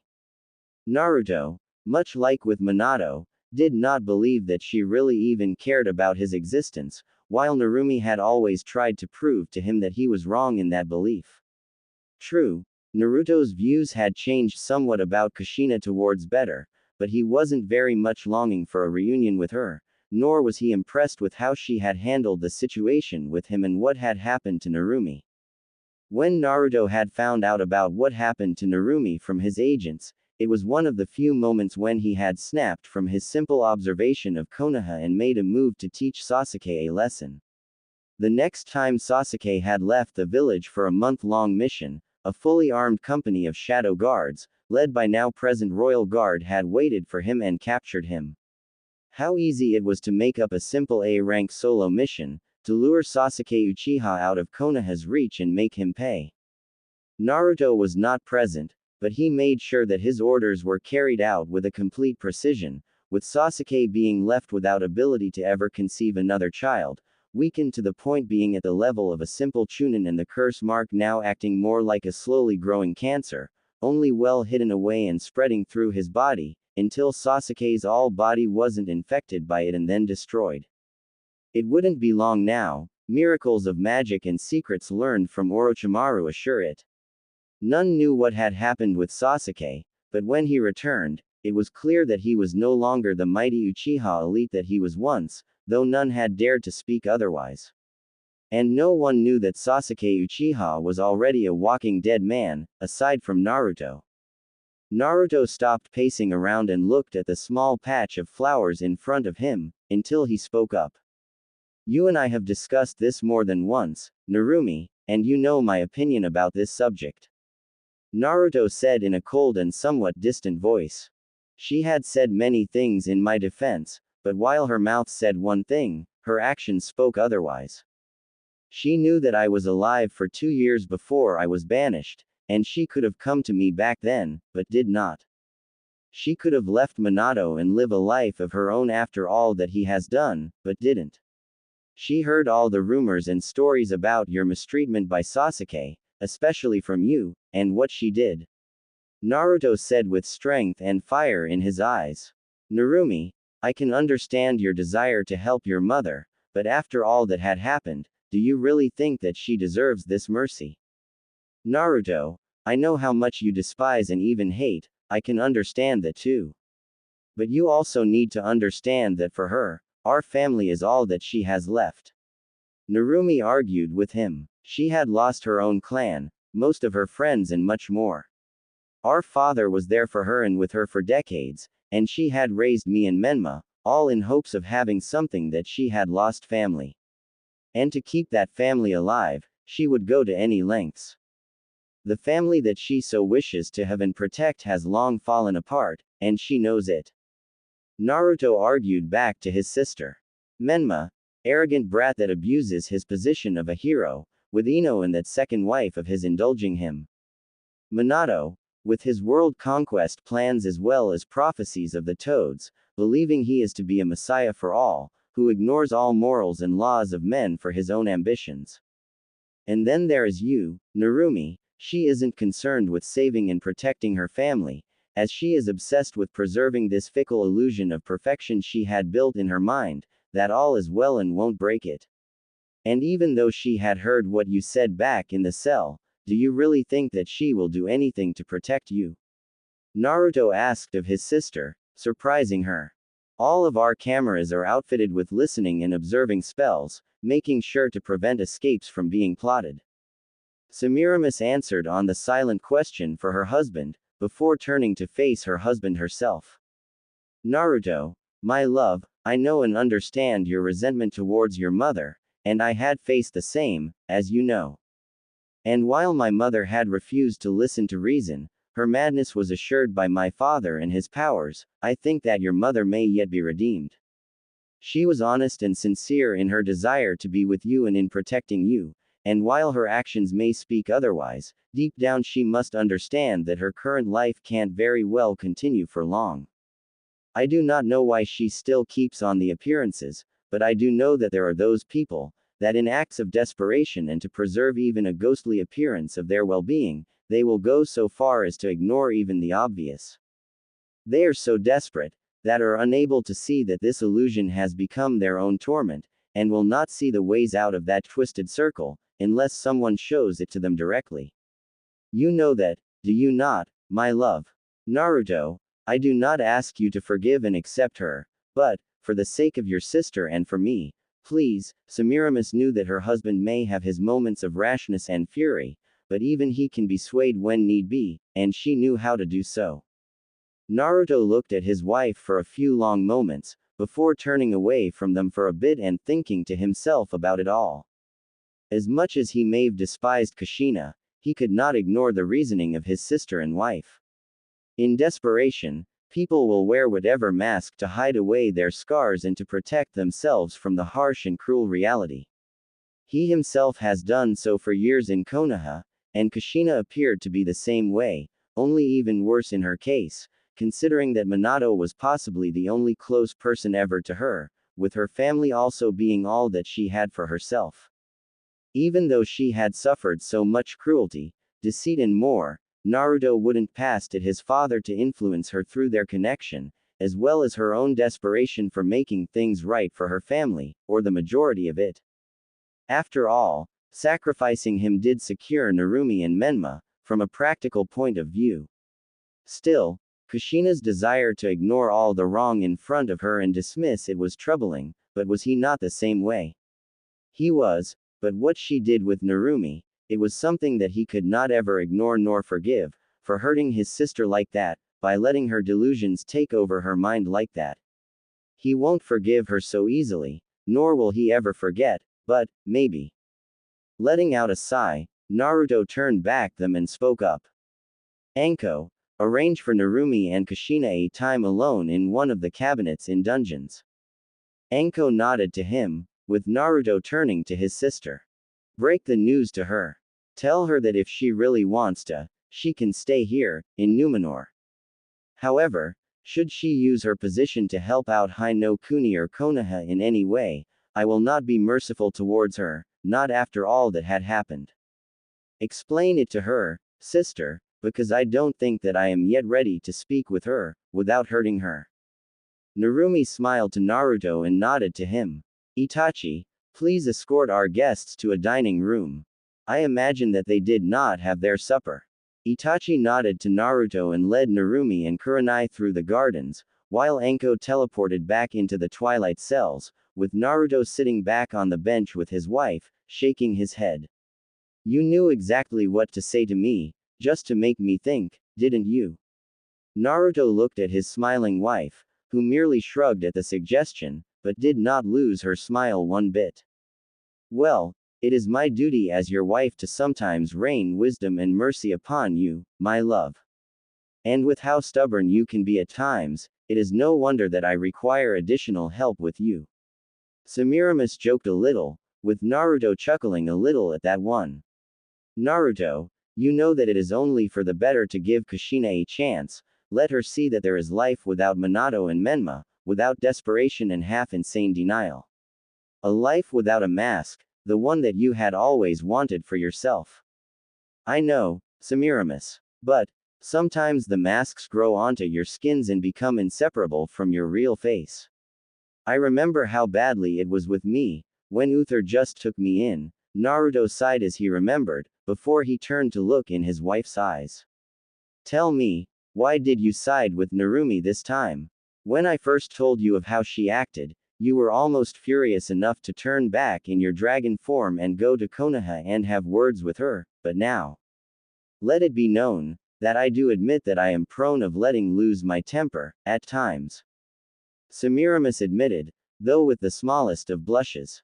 But, with what Narumi had told me and everything that had happened with us, I couldn't stop thinking about Kushina's situation and comparing it with what had happened with my mother. Semiramis grew a little sad, before Naruto had hugged his wife caringly, remembering how bad it was for his wife to face against her. I remember how kind and caring she was, but also how very devoted to my father she was as well. So devoted and loyal, that his way was the only one for her, a blinding loyalty with desperation, the same one as with Kushina. And whenever I think about it, I can't stop thinking that if I had been more proactive, if I had showed her the wrong Neltharion had committed, and then perhaps she wouldn't have gone mad and done so much wrong. Perhaps, I could have avoided it altogether, instead of dealing with it just a few years ago. I see where you are coming from, Semiramis. Naruto sighed, holding his wife close to him. I'll give Narumi a chance, and if Kushina agrees, then maybe I'll change my opinion of her, but do not bet on it so easily. Semiramis simply chuckled at this one, while Naruto softly put a hand upon her belly. And how does our little baby girl doing? Is she already making her presence known? You know as well as I do that she is still too early for that. Semiramis simply shook her head at this. You remember when I was having our first child, Naruto. I may have shortened the process of pregnancy with my physiology, but it still took 6 months for him to come to life, and now I am barely through the first one. I know, but you know how I get with our children, do you not? Naruto smiled to Semiramis, with merely laughed, recalling just what a soft and doting father to his children Naruto was. And I still have not forgiven you, milady, for Demon's accelerated growth, Naruto half-jokingly stated to her, with Semiramis pouting a little and puffing up her cheeks as she answered to him. It is not my fault that children of dragons and humans grow up so fast, and had I wanted to staunch his growth, I could only do so through magic, and we both would never do something like that. Semiramis was serious on this one, before spoke more softly to her husband. Naruto, we have consulted Alexstrasza and she confirmed that Demon's growth is natural for one of his origin, especially for a child of an aspect. His mind and body both grew without any trouble. For Dragon, Demon is still a hatchling, with the body of a grown human and a formed mind. And let us be honest, when compared to how Targaryens have called their children, dragons, our little dragon turned out to be just a marvelous child, and do not even dare to deny it. I would never. Whom do you take me for? Naruto chuckled at this one with his wife. I think I'm just sad that I saw our son grow up so fast. Just some 8 years ago I held in my arms and now he is of my height and I can't help but see in him not a small boy, but a grown man, one that already makes me proud. Is this even normal, for a father not being able to see his son as a small boy like he once was? For all parents it is sad, not just for you, but to me as well. Semiramis admitted. He has everything to be a great emperor after you, but I sometimes can't help but remember how he was just learning to make his first steps, or how he first talked to us, and now he is already out there, traveling the Westerosi kingdoms, learning of the empire and its subjects as well as doing his duty to the empire. I sincerely hope that he did not learn any bad habits from their king. Light knows that Bor has more of those than my father has prayers for each of the sins. Naruto shook his head at this one. Good thing that Alexstrasza's granddaughter is accompanying him. Those two will be alright together, 2 children of human and a dragon. Yes, Urza was very persistent to accompany Demon, almost as much as Irene with me to share you. Semiramis brought it up to her husband with a small wicked smile of her own. Young dear was always very much fond of our boy, and now, both are physically grown and beautiful, strongly connected since their childhoods. Perhaps we should prepare the court for the news of heir to the throne soon marrying the legendary Titania of Redflight. We first need to prepare them for the news of you being with a child, my beloved Empress. Naruto reminded her, with Semiramis chuckling to it. I wouldn't be surprised if the suitors for her were to show up the moment it was announced of a new princess soon being born. Remember how it was with Demon? Better not remind me of that, though now he has Urza to scare all those harlots away. Semiramis and Naruto laughed at this one. I still can't believe the gall of that Tully woman from a year ago, to push for a match between our boy and her daughter, speaking to me as if she were my own mother. Those Tullys seem to have the mind of their Sigil, the trout. But, at least she was being modest, unlike that Lannister woman. Semiramis remembered with disgust Cersei and her husband, as well as the rest of Lannister family. That you are right, my beloved Empress. Naruto kissed her on the cheek. Now, milady, I believe that it is time for our supper. I hear that the cook is serving your favorite for the supper. Semiramis looked at her husband with a smile and rose up with him, going with him towards the dining room and leaving any and all bad thoughts behind. Meanwhile, Westerosi Kingdoms. King's Landing. Red Keep. King's Landing, a proud capital of the former Seven Kingdoms, of which Reach and Dorne had been subjugated and integrated into a second Numenor Empire to the south, leaving only 5 kingdoms in the hold, without a real, complete independence. When Emperor Naruto had proclaimed the official formation of the Second Numenor Empire 5 years ago, an enemy to the north had risen up, to the north of Angmar, Gilneas and Lordaeron, intent to claim more lands into his own domain. That enemy was Robert Baratheon, the king of the Andals, first men, Rhoynar and protector of the realm of 7 kingdoms, who had crushed the previously ruling House Targaryen, and now was eager for more conquest, past Dorne and those 3 kingdoms that lay to the south of it, namely Angmar and Lordaeron. Robert had amassed a host of nearly 80,000 men, believing that he would be easily victorious against, whom he called, an upstart blonde prick so green, he pissed grass. However, what he did not count for was the fact that the same boy whom he underestimated wasn't as gullible or easily scared, nor was he stupid. Second Numenor Empire, unlike all other countries, relied on a regular army, professionally trained and equipped, stationed in parts throughout its regions and on the borders, with 5 legions, a main unit of the empire, numbering 10,000 men and women of infantry, 3,500 cavalry and 50 mages of various spheres in each legion, being stationed at the border with Dorne and Reach. Westerosi kingdoms did not hold any magical users in their ranks, being of more superstitious beliefs and conservative towards it and other races, while Numenor and Eriador had an abundance in magical users of all calibers, with Empire bringing their full might into the defense of its borders, along with other races contributing their own forces to the cause. Robert had started a war when he invaded Angmar to his direct south of Dorne, hoping to easily break through the guarding keeps and move towards Lordaeron to the west and south towards the center of the empire. However, he underestimated the strength of the legions and their commanders, all of whom were just recently blooded and tested during the Great War, along with Magi proving invaluable in supporting armies through portals or with healing. Along with that, the strongholds and keeps that were on Robert's path were not very easily taken, with garrisons holding to the last man and not surrendering, and even breaking through the walls took considerable effort on Westerosi's part. By the time second month of the campaign rolled in, Robert was only done with 2 forts and had laid the siege to another 3, with his army already thinning out to 70,000 strong, as Marshal of North, Tyrion Fordring, wisely used his legions and struck at Robert's weaker parts of his great army. He also made use his elite corps of High Elf Rangers, raiding Robert's supply lines and even venturing into Westerosi kingdoms to divert the attention of Robert's forces. This had stalled Westerosi king long enough in his place for 2 more months, for the real imperial army, numbering 90,000 strong, with Emperor leading them, to strike back at Robert Baratheon with his overwhelming numbers of 140,000 men.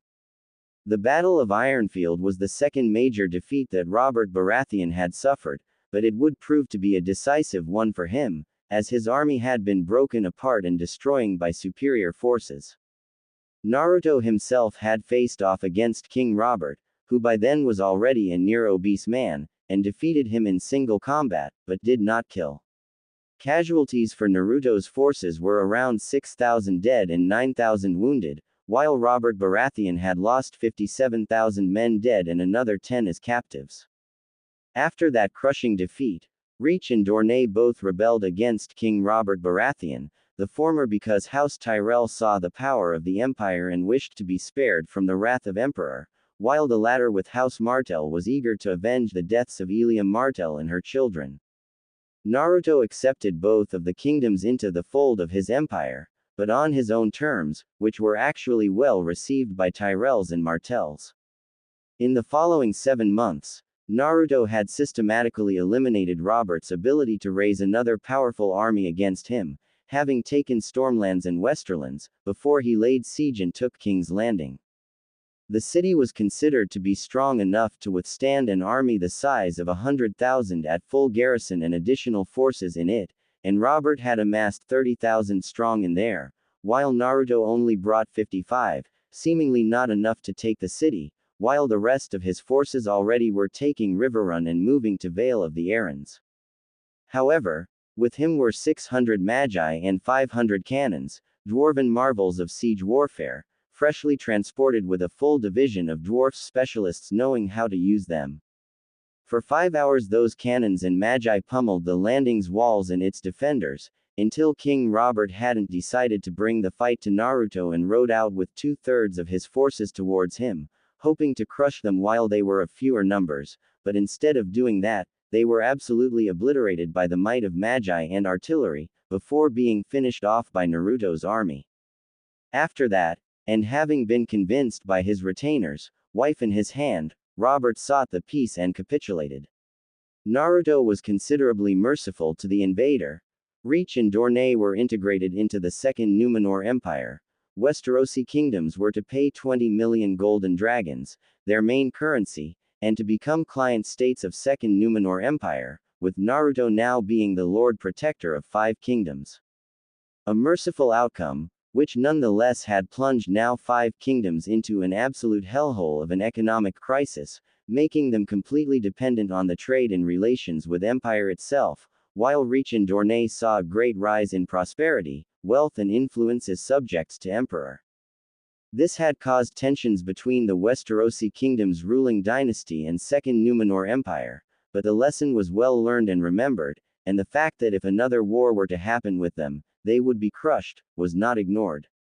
So, biting their tongues, Robert Baratheon and his wife had to now contend with the presence of Demon Pendragon, prince of the Second Numenor Empire and heir to the throne, now being here on behalf of his father, and discussing the terms of the contributions being paid to his empire, along with some other matters of significant importance.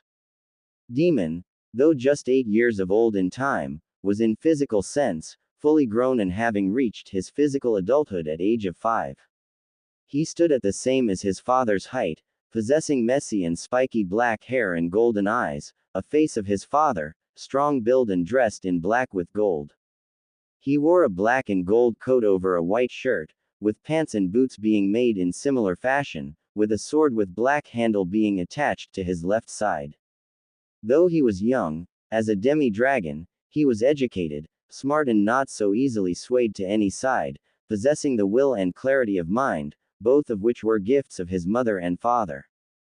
Trusted and loved by his subjects and his family, Demon took up the responsibilities of a prince and carried himself with dignity, with which he was now standing before the empty Iron Throne, made of 1,000 swords forged together in the flames of Aegon Targaryen's dragon.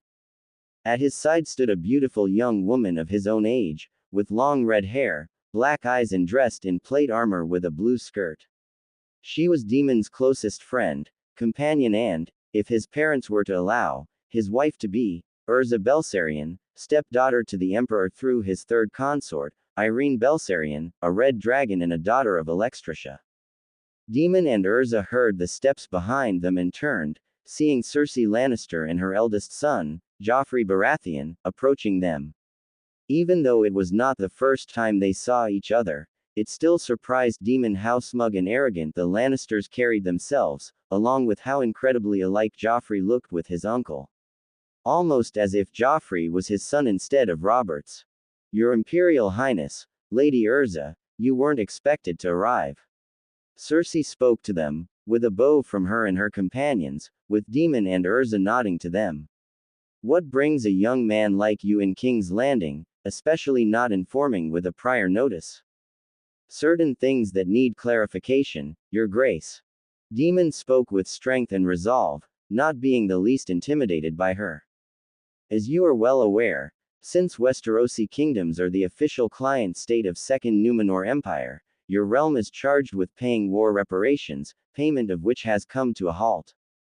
Considering the fact that I was in Dorne, visiting Prince Doran, I have decided to personally investigate this sudden occurrence. Perhaps you could clarify as to why this has happened, along with other things, before I meet with your husband and small council. My husband is away on the hunt, so I doubt you will be meeting him anytime soon, and as for the debt, I am afraid I do not know why this has suddenly happened, but I do believe that it is only a temporary halt. Cersei stated to Daemon, who simply nodded at this one. Are you for long to King's Landing? Perhaps I could invite you to a dinner with my children and me. I am sure a man of your standing would love to dine in company such as ours. A tempting offer, but one that I must refuse. Daemon replied to Cersei, surprising her. I am here on official business, and I do plan on leaving as soon as the matter has been successfully resolved, though it would appear that I will not find much solution here. Daemon said to Cersei, confusing her. Whilst I was in Dorne, certain rumors have reached me. Rumors of a civil war already being waged between your House Lannister and House Tully of Riverrun, and that King and his hand do nothing to prevent it. I believe you can understand that if such thing is happening out here, the Emperor will have to take action to stabilize this region, if King Robert Baratheon is incapable of as much. Your Imperial Highness, I can assure you that this conflict was started with Lady Catelyn Stark imprisoning my brother, Tyrion, for no good reason, and my father is trying to rescue him. I am sure that if you inform your father of this detail, Cersei, seeing a chance of swaying a young prince and his empire to the side of the Lannister, wished to use it, but was interrupted by Urza.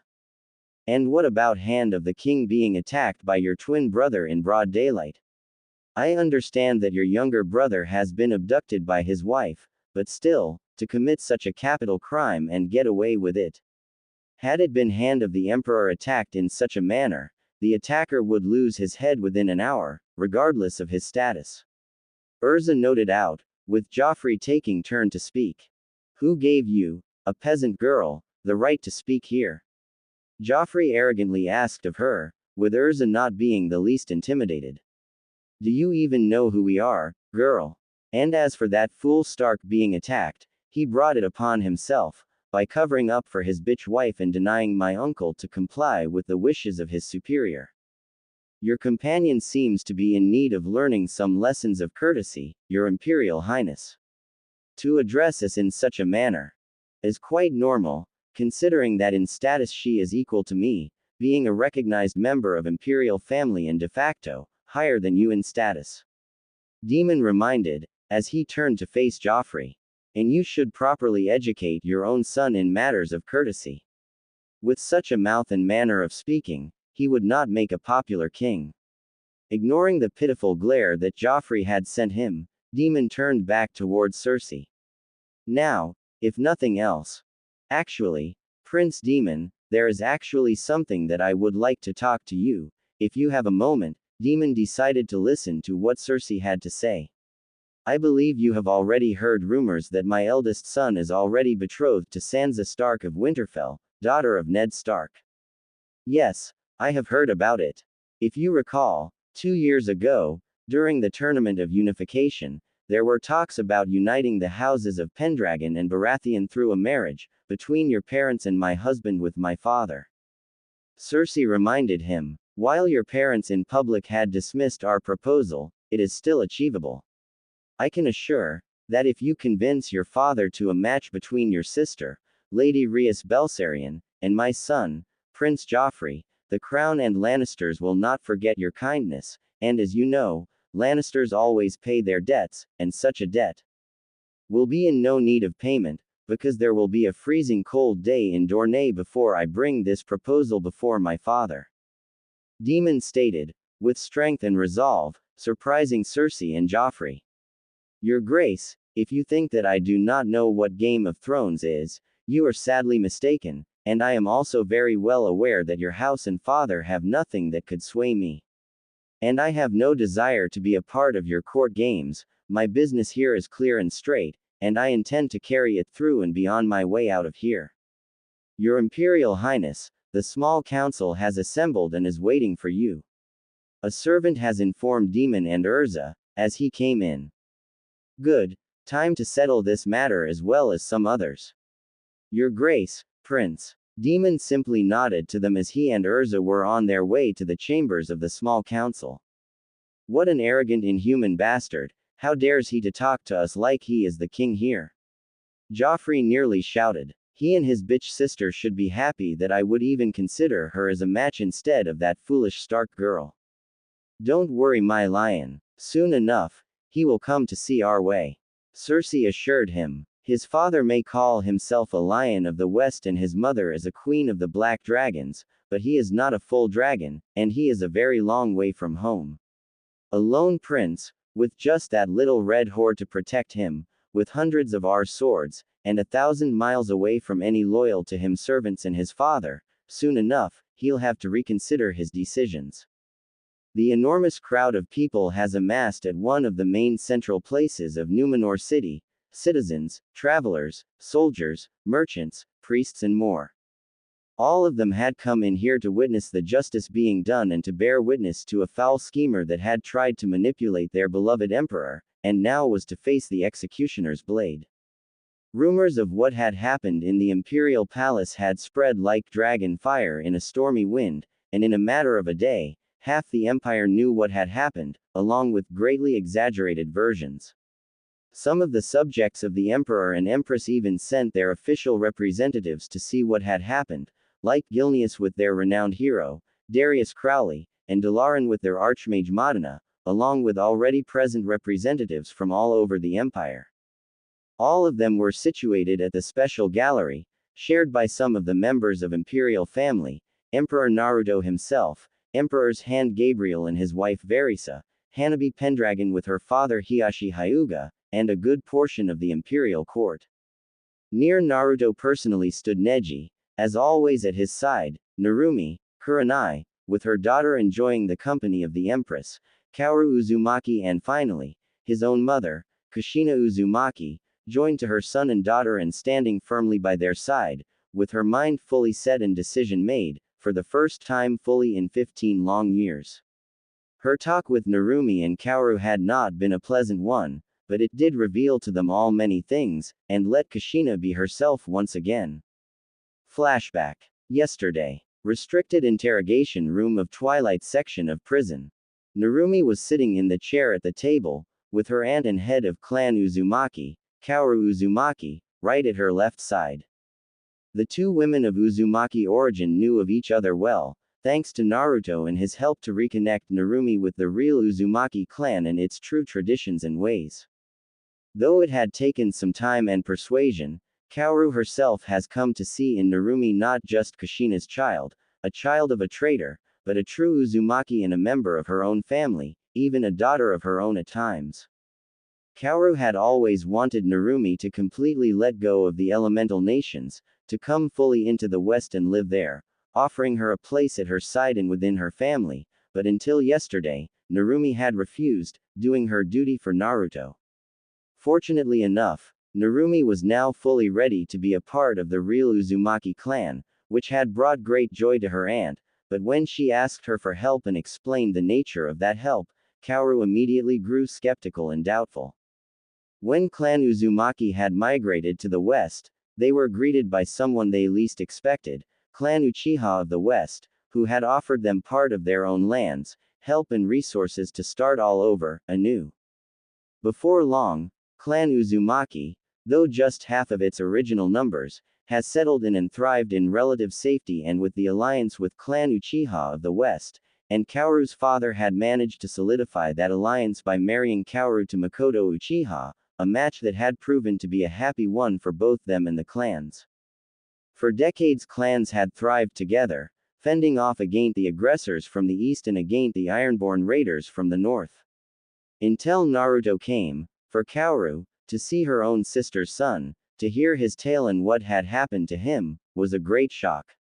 Her own older sister had sacrificed her own son for the other two, and Kyuubi's power made him a pawn. Despite what many of the Easterners may think, Clan Uzumaki wasn't such a loyal friend to Konoha, especially after learning of the fate of Mito Uzumaki and how she was used as a living prison for Kyuubi.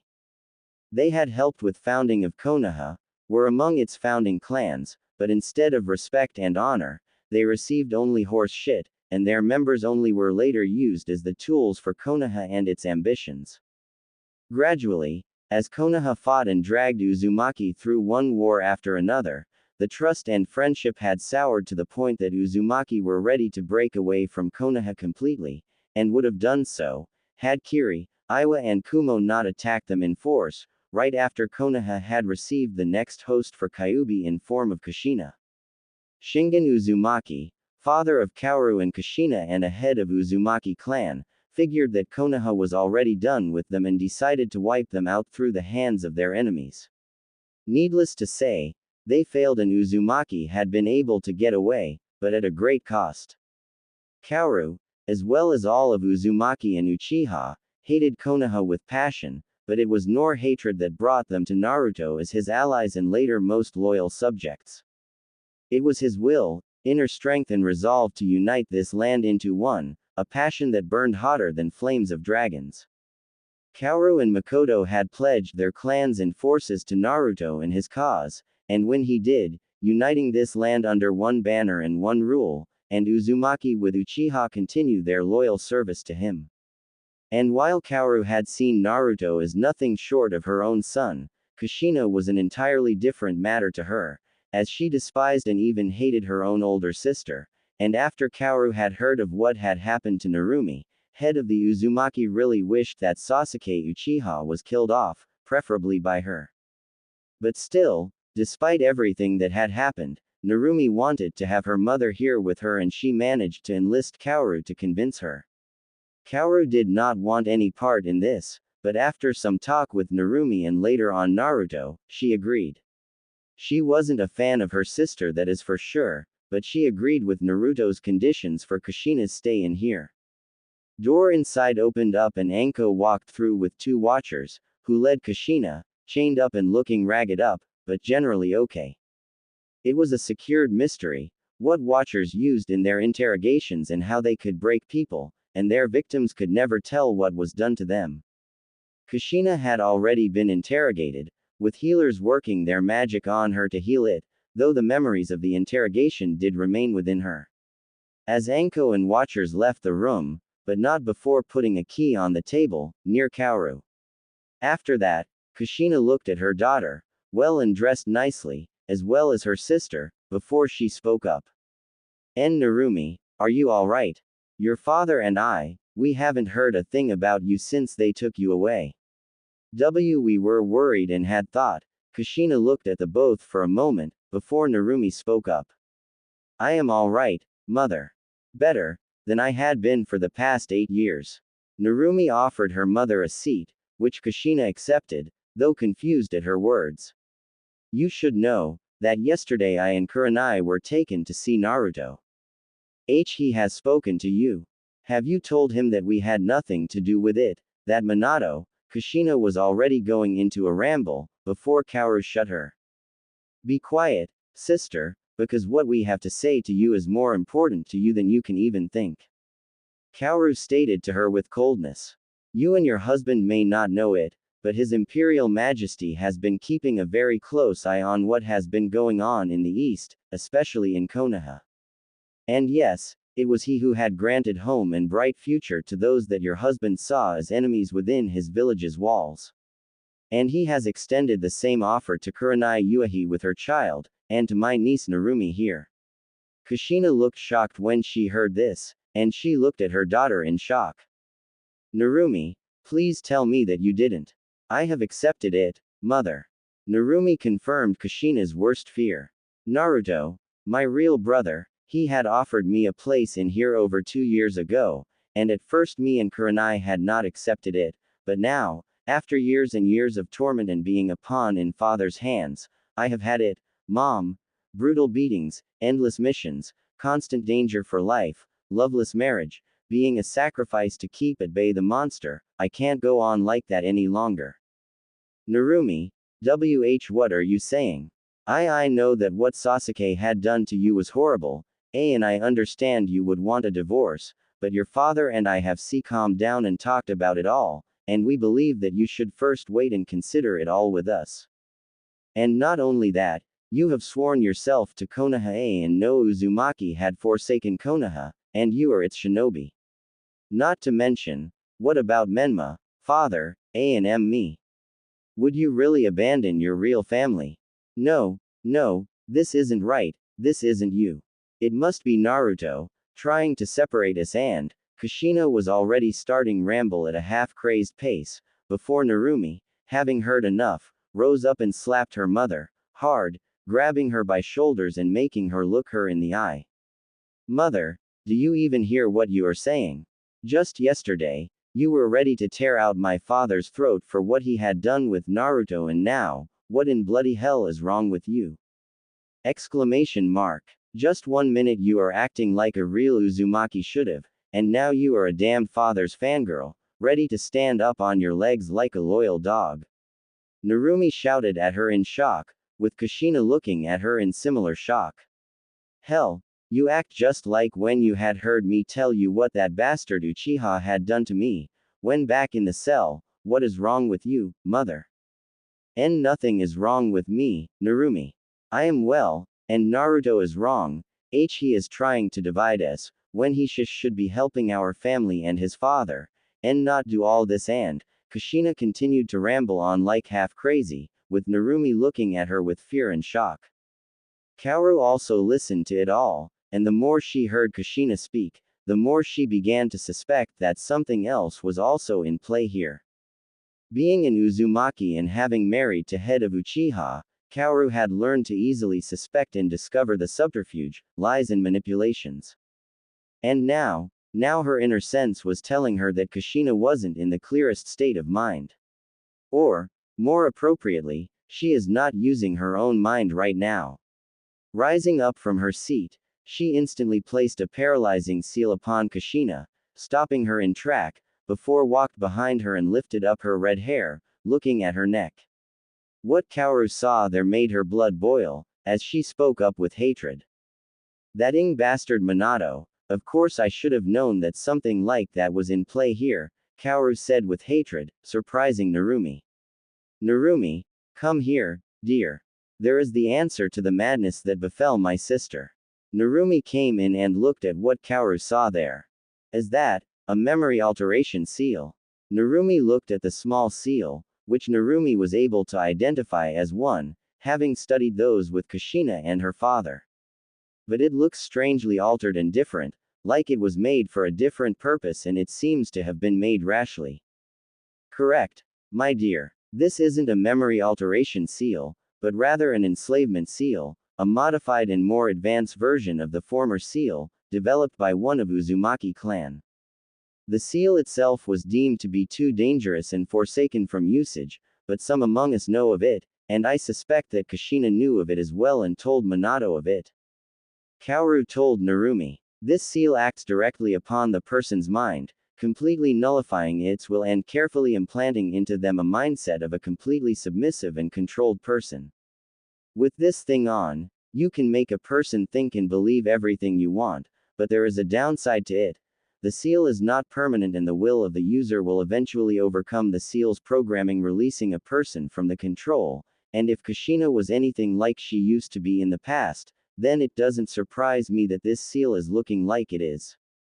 It wasn't rushed, Narumi, but remade, at least 10 times, and the last time it was remade was just yesterday. Minato, you ing bastard. Narumi looked in shock at her mother, and now she had realized that all this inaptitude, loss of will and power, as well as obedience to father, all of it was made by her father, who probably could not stand the idea of Kushina straying away from him and had decided to do everything in his power to keep her in check. It also provided Narumi with some answers, most prominent being why mother never left father after learning of what he had done all those years ago with Naruto, as well as many more arguments on this subject that they had, plus why she acted so dually with her situation with Sasuke. To think that her own father had done such a thing, and not just once, but many times on her. Narumi shook her head in shame, as the tears were starting to come out of her eyes, as she turned to her aunt. Aunt Kaoru, please, free her. After all that he has done, what Konoha had done, I can't just. I know, Narumi. And I will. Kaoru's voice wasn't a steel cold or laced with anger, but with sadness and regret, as she easily dispelled and destroyed the seal, with Kushina falling in her sister's arms. Easy, easy, Kushina. The seal has been upon your mind for over 14 years now, just take your time, sister. Kushina's frame stopped shaking, as like a fog had lifted off of her mind, clearing up everything and showing the poor woman all that has happened to her and her family. And the realization of all the sins that she had committed, the betrayals, treachery and more, it had nearly broke Kushina Uzumaki, as tears began to pour out of her eyes, as she remembered everything, loss of Naruto, revelation of him living and how Minato stopped her from going to him, her compliance and how she simply followed him, how she refused to believe her daughter, when every fiber of her being screamed at her to help her. Her entire life, her whole adulthood, Kushina had been nothing more but a pawn in someone's game and others' hands, either because of her status or because of Kyuubi, and Minato destroyed her will, made her his own doll to use, all because he did not wish to see their family fall apart. Kushina had risen up on her own feet, still supported by her sister a little bit, but as the strength returned to her and tears began to fall down, her inner spirit, her will and determination, all of it had finally began to return to her. And with it all, her former haze of love for Minato and Menma had washed away, with anger and fury coming down upon it all, as her heart turned away from them and towards whom she had betrayed for so long, Naruto and Narumi. Minato had used her, made her his slave and used her as a symbol for his own cause. In Menma, he was far too much like his father now, only even more arrogant and pompous. She failed him like a mother, there was no denying it, and she failed all of her children, especially Naruto and Narumi. Her only hopes now were that they would be able to even forgive her for all she had done to them. Kushina looked at her daughter's crying form, with Kaoru unshackling her sister, which pushed Kushina to immediately go to her daughter and embrace her tightly and warmly, like a mother should, crying to her. Narumi, my sweet little daughter, I am sorry, I am so sorry, what have I done to you and Naruto, how weak I was, my sweet little girl, if only I was smarter and stronger, Kushina cried on her daughter's shoulder, before she separated from her and looked at a softer-looking Kaoru. Sister, I. Say nothing more, Kushina. Kaoru stopped her. With all that had happened between Uzumaki and Konoha, with how they had abused us, and what Minato did, and how you were on their side at the start, it will take time for me to accept you back, Kushina. Why yes, I understand it. Kushina said to her, wiping away her tears. My whole clan, I had betrayed them, and for what? Years and years of abuse and suffering, and then later on, I should have listened to father from the start, not been so trusting to that monkey bastard, Naruto, my son. Oh, what have I done to him? Mom, not all is lost. Narumi said to Kushina, drawing her attention. Naruto offered me and Kurenai a place here, a chance to start anew. And I have asked him to extend this proposal to you as well. Kushina looked in shock at her daughter and sister, who continued. Don't get your hopes up, Kushina. Naruto still holds the grudge for all that had happened with him, and he blames you for it. But, seeing what we had discovered here, we'll make sure to tell him everything. It will ease the tensions between you two, but you will still need to find a way to your son's heart. Kaoru told her sister. He is willing to let you stay in the Empire, and when he hears of what Minato did to you, he is sure to soften up to you, but, should you betray his trust and remain loyal to Konoha, he will not be merciful. He has lost his wife to traitors, and treason is one thing he would never forgive. No, I understand. Kushina understood them, looking at Narumi. My poor little girl, Minato and others, they've abused our clan for far too long. I'll being damned if I ever let Konoha dictate me how to live. I've betrayed my family and my children for far too long and I won't do it ever again. Tell Naruto that I will do anything and everything to win his trust to me, and that I want someone examine me and my body. Narumi and Kaoru looked at her confused. After all that had happened, I want to be bloody sure that there is nothing on me that Minato or his frog pervert master had placed on me or my mind. I will not betray my children, willingly or not, never. Kaoru nodded to her, with Narumi smiling to her. Now this sounds like Kushina Uzumaki I knew once. Don't worry, we'll take of it all, and afterwards, all you'll need to worry about is making up to your son, Kushina. Kaoru assured her. And make up to him I will, Kaoru. You can count on it. Kushina had thought to herself with a determination of a true Uzumaki. End of flashback. When Naruto had heard all the details about what had happened to his mother and what Minato had done to her, he just as shocked as he was infuriated and disgusted with Minato. To use Kushina like a pawn in his games, to enslave her in such a manner and make her obedient,